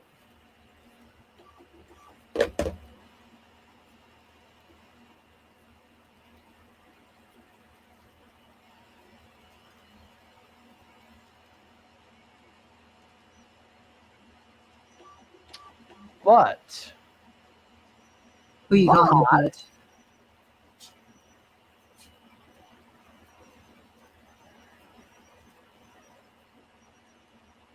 I may have something. Oh no. The bed, it messed with me because the foam is bigger than the bed. And then all of a sudden the motor was at a negative, and I'm like, wait, that isn't right, but actually it is. Again, I took it out of the CAD file, and the CAD file is accurate. I have very nice layers going down right now. I've got that like weird. Mike said this talk makes me appreciate my Prussias even more. I agree. They work.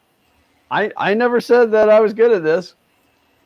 I've got those layers going down now where they're perfectly like flat and even, and they've got almost a mirror finish to them. Nice. I'm excited. What did you adjust on there? This is the Z offset. I also changed the retraction settings. And what did you change your retraction to? It was at 7 millimeters at 100 millimeters a second. Now it's at 8.5 at 45. Okay. So hopefully it doesn't make the extruder sound like it's going to tear itself apart anymore. But no, it sounds better already. My cat is sitting over here on the floor staring at me. Hopefully he doesn't knock anything over. That would be a catastrophe. What are you doing?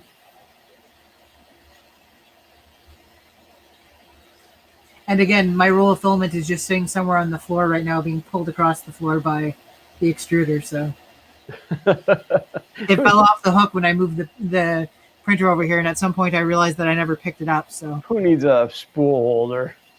That's right. It's a wheel. The wheels on my CR10 go round and round. 6555. So then why, when that thing homes,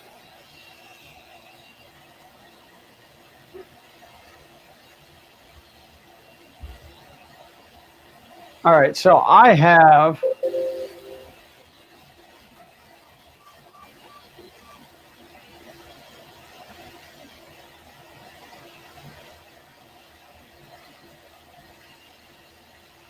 is your bed set to 0 and anything lower, like the Z lead screws, is a negative number?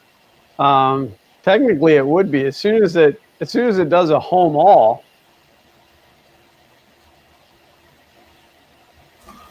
As soon as it does a home all, it thinks the Z is at, well, it lifts up 5 millimeters so that I don't drag anything into the bed. But this print was so close to the bed that you can't actually see the lines anymore because it pushed down so much. Super squish. It's one of those ones where you've got so much elephant foot on the first 4 layers or so. Talking about the elephant in the room.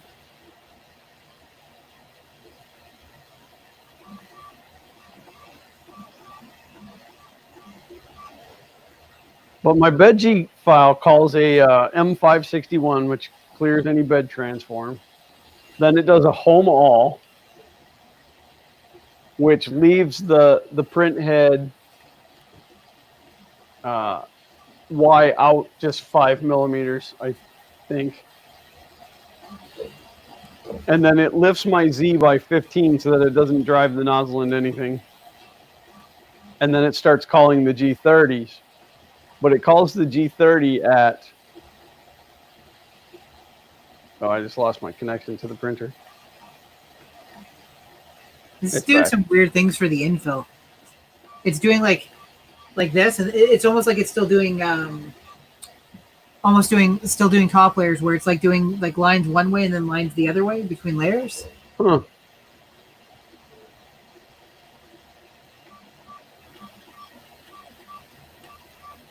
Because I didn't change any of the infill settings, so I don't know. That's weird. There's a whole thing on using BL Touch on RRF3. Go read. I've been reading for days, man. But I don't think that this is a BL Touch issue at this point. I think this is now just Glenn doesn't know how to configure the Z compensation. When your printer is at the front corner of the bed, okay, so front left would be 0x 400Y.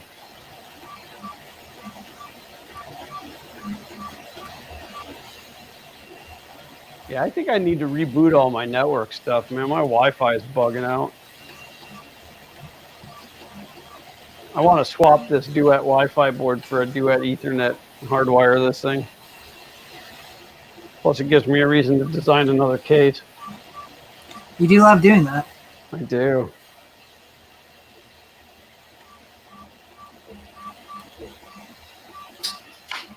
Yeah, I don't know why it's doing the infill the way it is, but it's not mine to reason why. As the saying goes.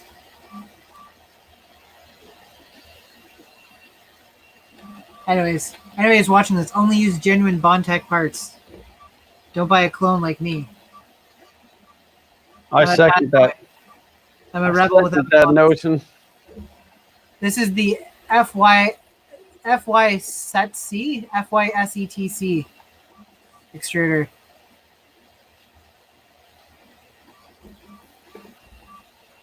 It's doing okay, but I have no idea what the longevity on it's going to be like. The first time I pulled it apart, there was little pieces of aluminum filing inside it. So something was grinding for the first little bit.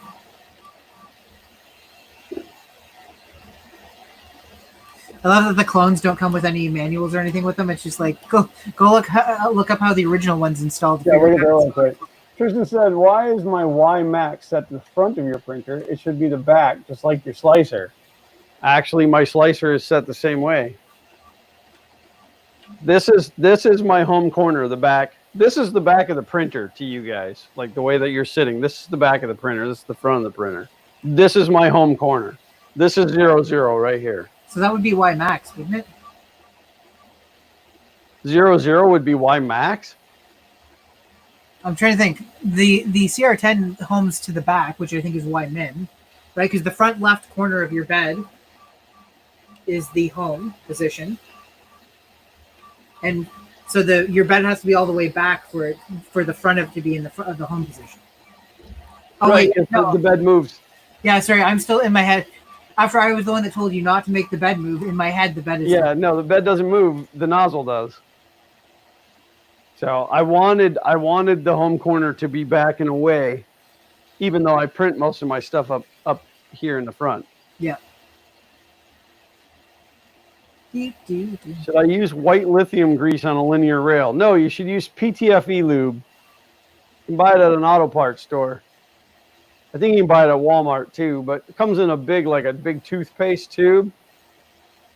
And if you want to do it right, take the rod out of the bearings, put the grease in the bearings, and then like put your finger over the bottom of the bearing, put some grease in there, and then push the rod in and like make it squish the grease into the bearing. He's not talking about a rod though, right? Like he's talking about linear rails, which are the linear. Oh, on a linear rail. Yeah, I'm gonna shut up then because I don't know what you'd use on. I don't think white lithium would be the way to go.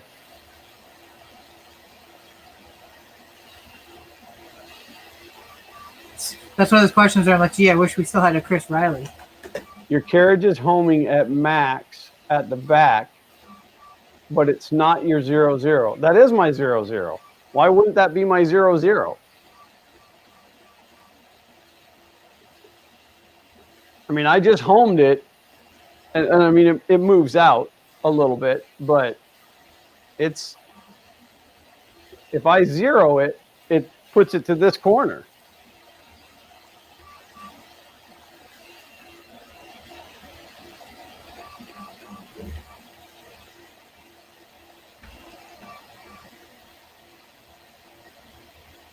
Trying to think if I've ever printed anything that wasn't symmetrical on this.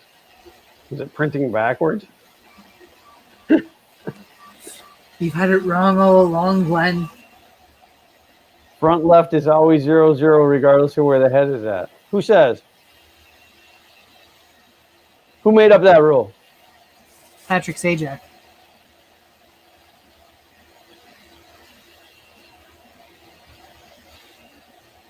I'm glad so many of you guys came to hang out with us today. I said to Glenn, do you want the day off so you can spend time with your family? He's like, nah. Nah. The best Father's Day gift I could have is pretending my kids don't exist for an hour or two. Sunbeller said physics makes it that way. And again, I ask, who made up that rule? Is that Albert Einstein guy. Frizzy hair Al, that's what they used to call him. Frau for short. Whap, whap, whap, whap, ba-dip, ba-dip, ba-dip, ba-dip, ba-dip, ba-dip.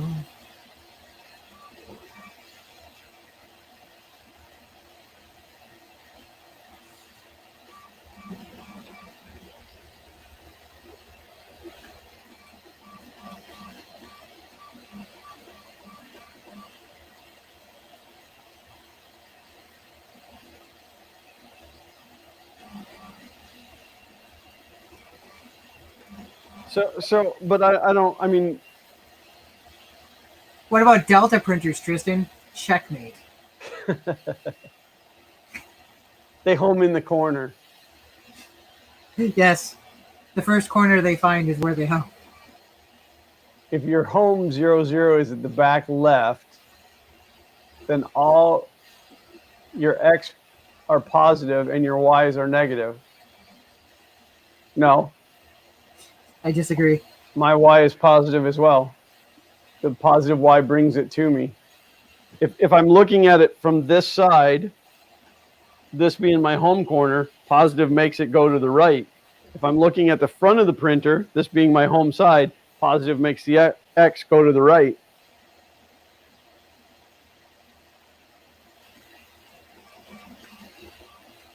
Tristan said 0-0 will always be at the front left. That's the rule. Every slicer will use that. I custom wrote the slicer. Didn't really. They'll just have a central one. It's called Fun Slice 3D. Yeah. Yeah, it's the fun slicer, and it uses a 3 in place of the E.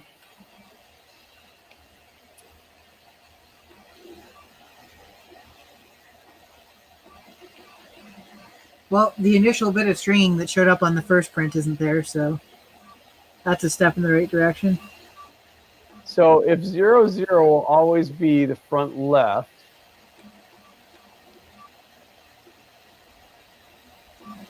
does that slice come with pineapple? Well, it only comes with orange slices. I'm all about the slice engineering. Still got some stringing, some weird stringing that wasn't there before. Gonna need a paper. Think about this. So if this is 0-0,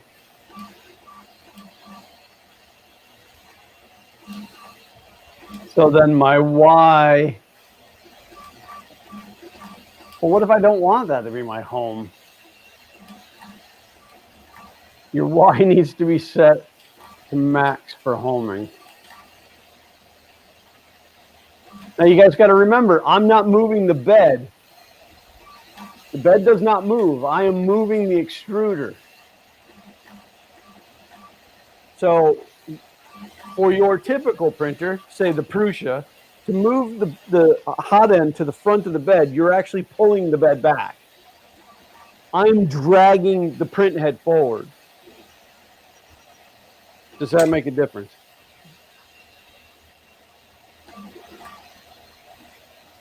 I mean, again, when I tell this thing to print in the slicer, when I tell it to print in the front left corner, it prints in the front left corner.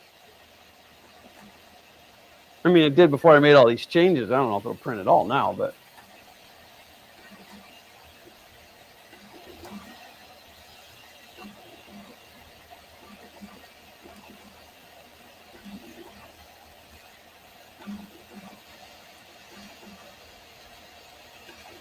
All right, so then if I set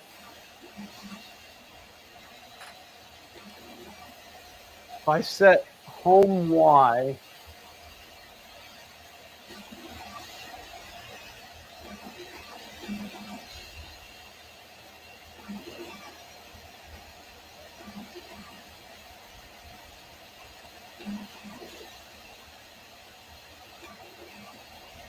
I would then have to reverse the motor. Well, the Y motor. Is your Y limit switch towards the camera right now or away from the camera? It's right here. So it's on the back of that? It's all back here in this back corner. So right now, is that where, like in the position it's in right now, is it almost triggering the Y limit switch? Yeah, it just homed. Okay, Tristan is right. You are currently in the Y max position right now.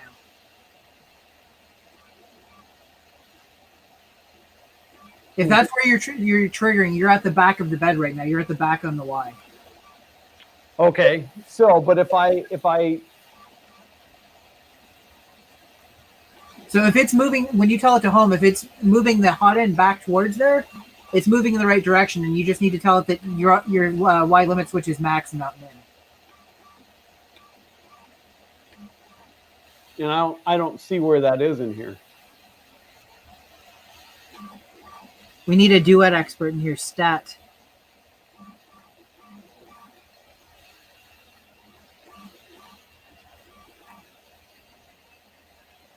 I mean, I have in the axes limits. There's a minimum and a maximum. Do I flip those two? Do I change my minimum? I know how to do it on Marlin. I do not know anything about the duet firmware stuff.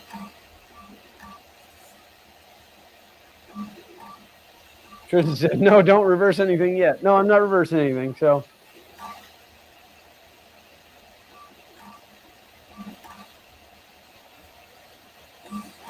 Maybe you've already been through this and you set this up the first time and you're just forgetting. It's possible that it's set the other way, and I don't have those files on this machine or on the other machine, but now I'm curious. Now I'm going to go look at the other one. Because, again, I scrapped all my configuration and based it out of the configurator.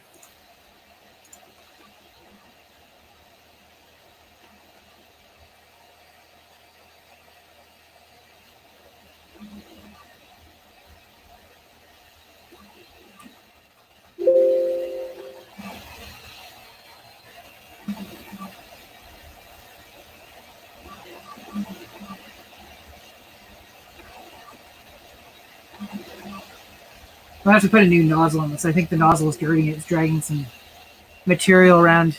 I think some of the stringing is not traditional stringing.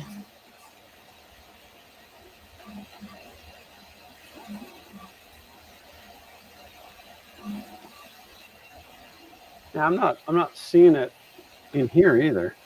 Or maybe I'm looking at the wrong file. Now, I will have to pop out shortly, Glenn. We're 15 minutes over, and Kay was doing supper for me tonight. Oh, I did not realize that we were over. Time flies when you're having fun and failures. Time flies when you're having issues. Time's always flying for me. I don't know where these globs of material are coming from, but every once in a while it seems to deposit a piece of plastic from gosh knows where, and then it ends up getting stringed. I was having that problem with my Prusa, and I realized that I was printing too hot because I had switched from a hardened nozzle back to a standard brass nozzle. I think part of the problem for me too is I have to. I actually think my nozzle might be a little loose, which, Definitely as don't you want know, is not a good thing. Now I gotta figure out where I put my. What do you call it? What do you call those sockets there that put proper amount of a torque wrench? I have a torque wrench somewhere specifically for. Oh, a nozzle torque wrench. Yeah. I don't know where it ended up though because I was using it for that other printer build, and I'm disorganized right now and every day.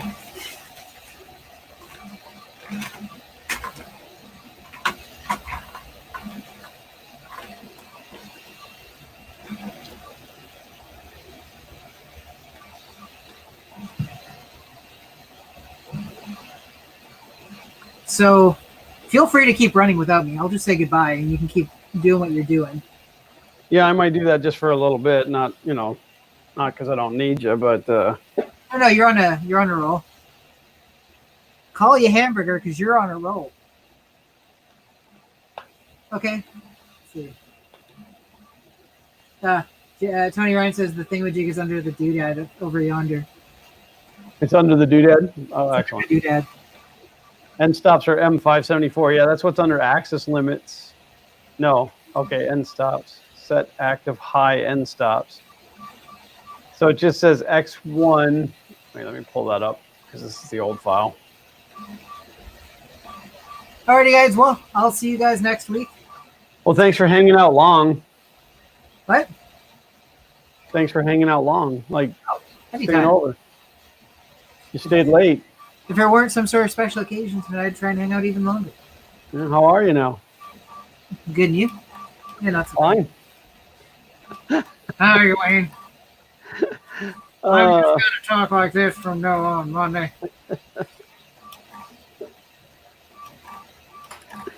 Okay. Thanks for hanging out, everybody. Good to see so many of you cool people. And love you, brother.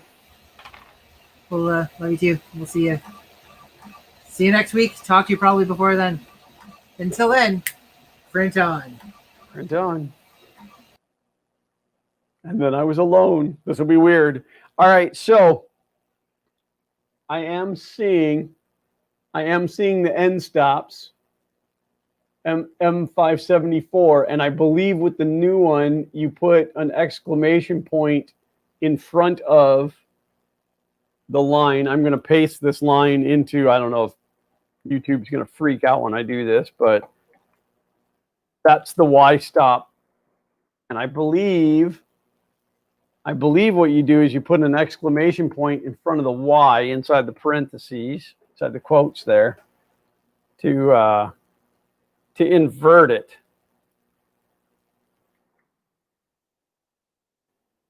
Does that seem right?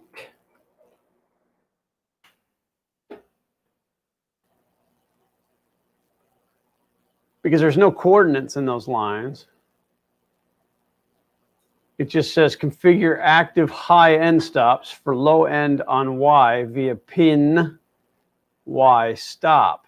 No, that exclamation point would make it active low. So that's not right.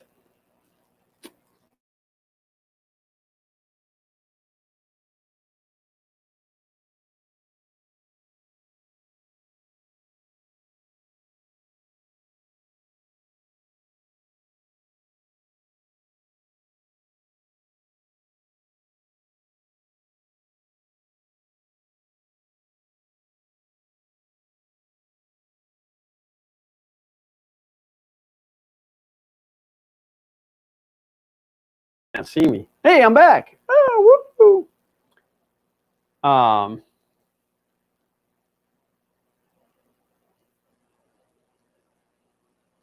But okay, so Tristan, is that the active high and the active low?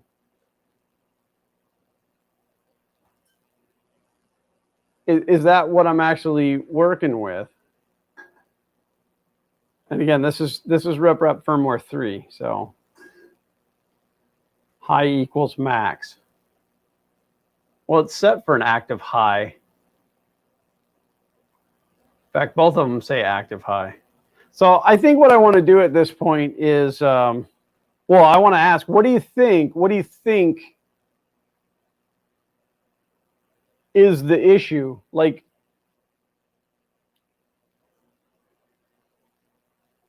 I think I'm picking up what you're putting down. Sometimes I just have to start to say it out loud, and then I think about it. So the reason that it's pushing back past the Z end stop is it thinks that it's going from here to here.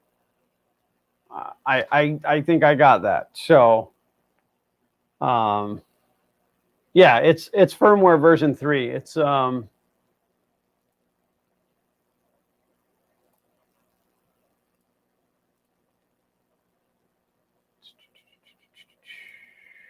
see what I can find. It is that's web controls 311. It's whatever the latest one available stable. It is RepRap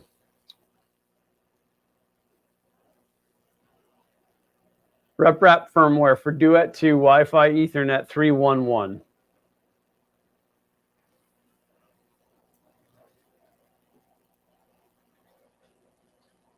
And again, the reason I went to 3 was because they made changes specifically for multiple lead screws that makes it a lot easier. You don't have to create virtual axes to be able to have separate Z motors. But I do think I'm picking up what you're saying, because if this is sitting at 0 and then it's telling it to move to the back corner, it's driving past, which actually at this point it should drive forward then, but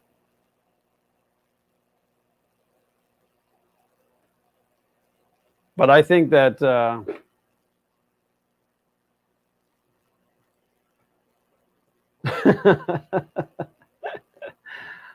it's understandable. It's new and fresh. So, but I think that I'm going to take this opportunity to bow out for the day and do some reading, and I mean, like I've accomplished my biggest problem of the day, which was broken wires, and now it is homing. So, you missed them, Mitch. Everybody left today.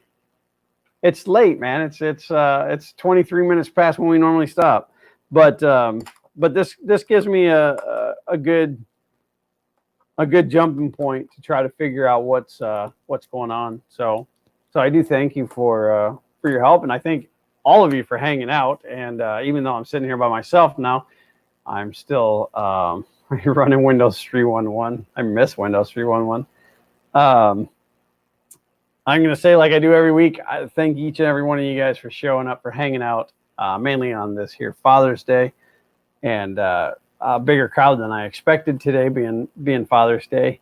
And you know, then I say we, but you know, me, I love each and every one of you, and appreciate you guys being here. Thank you guys so much, and we'll definitely see you next week, if not before. And until always, no, let's try that again. And until next time, as always, print on. I have to find my mouse cursor now. All right, bye.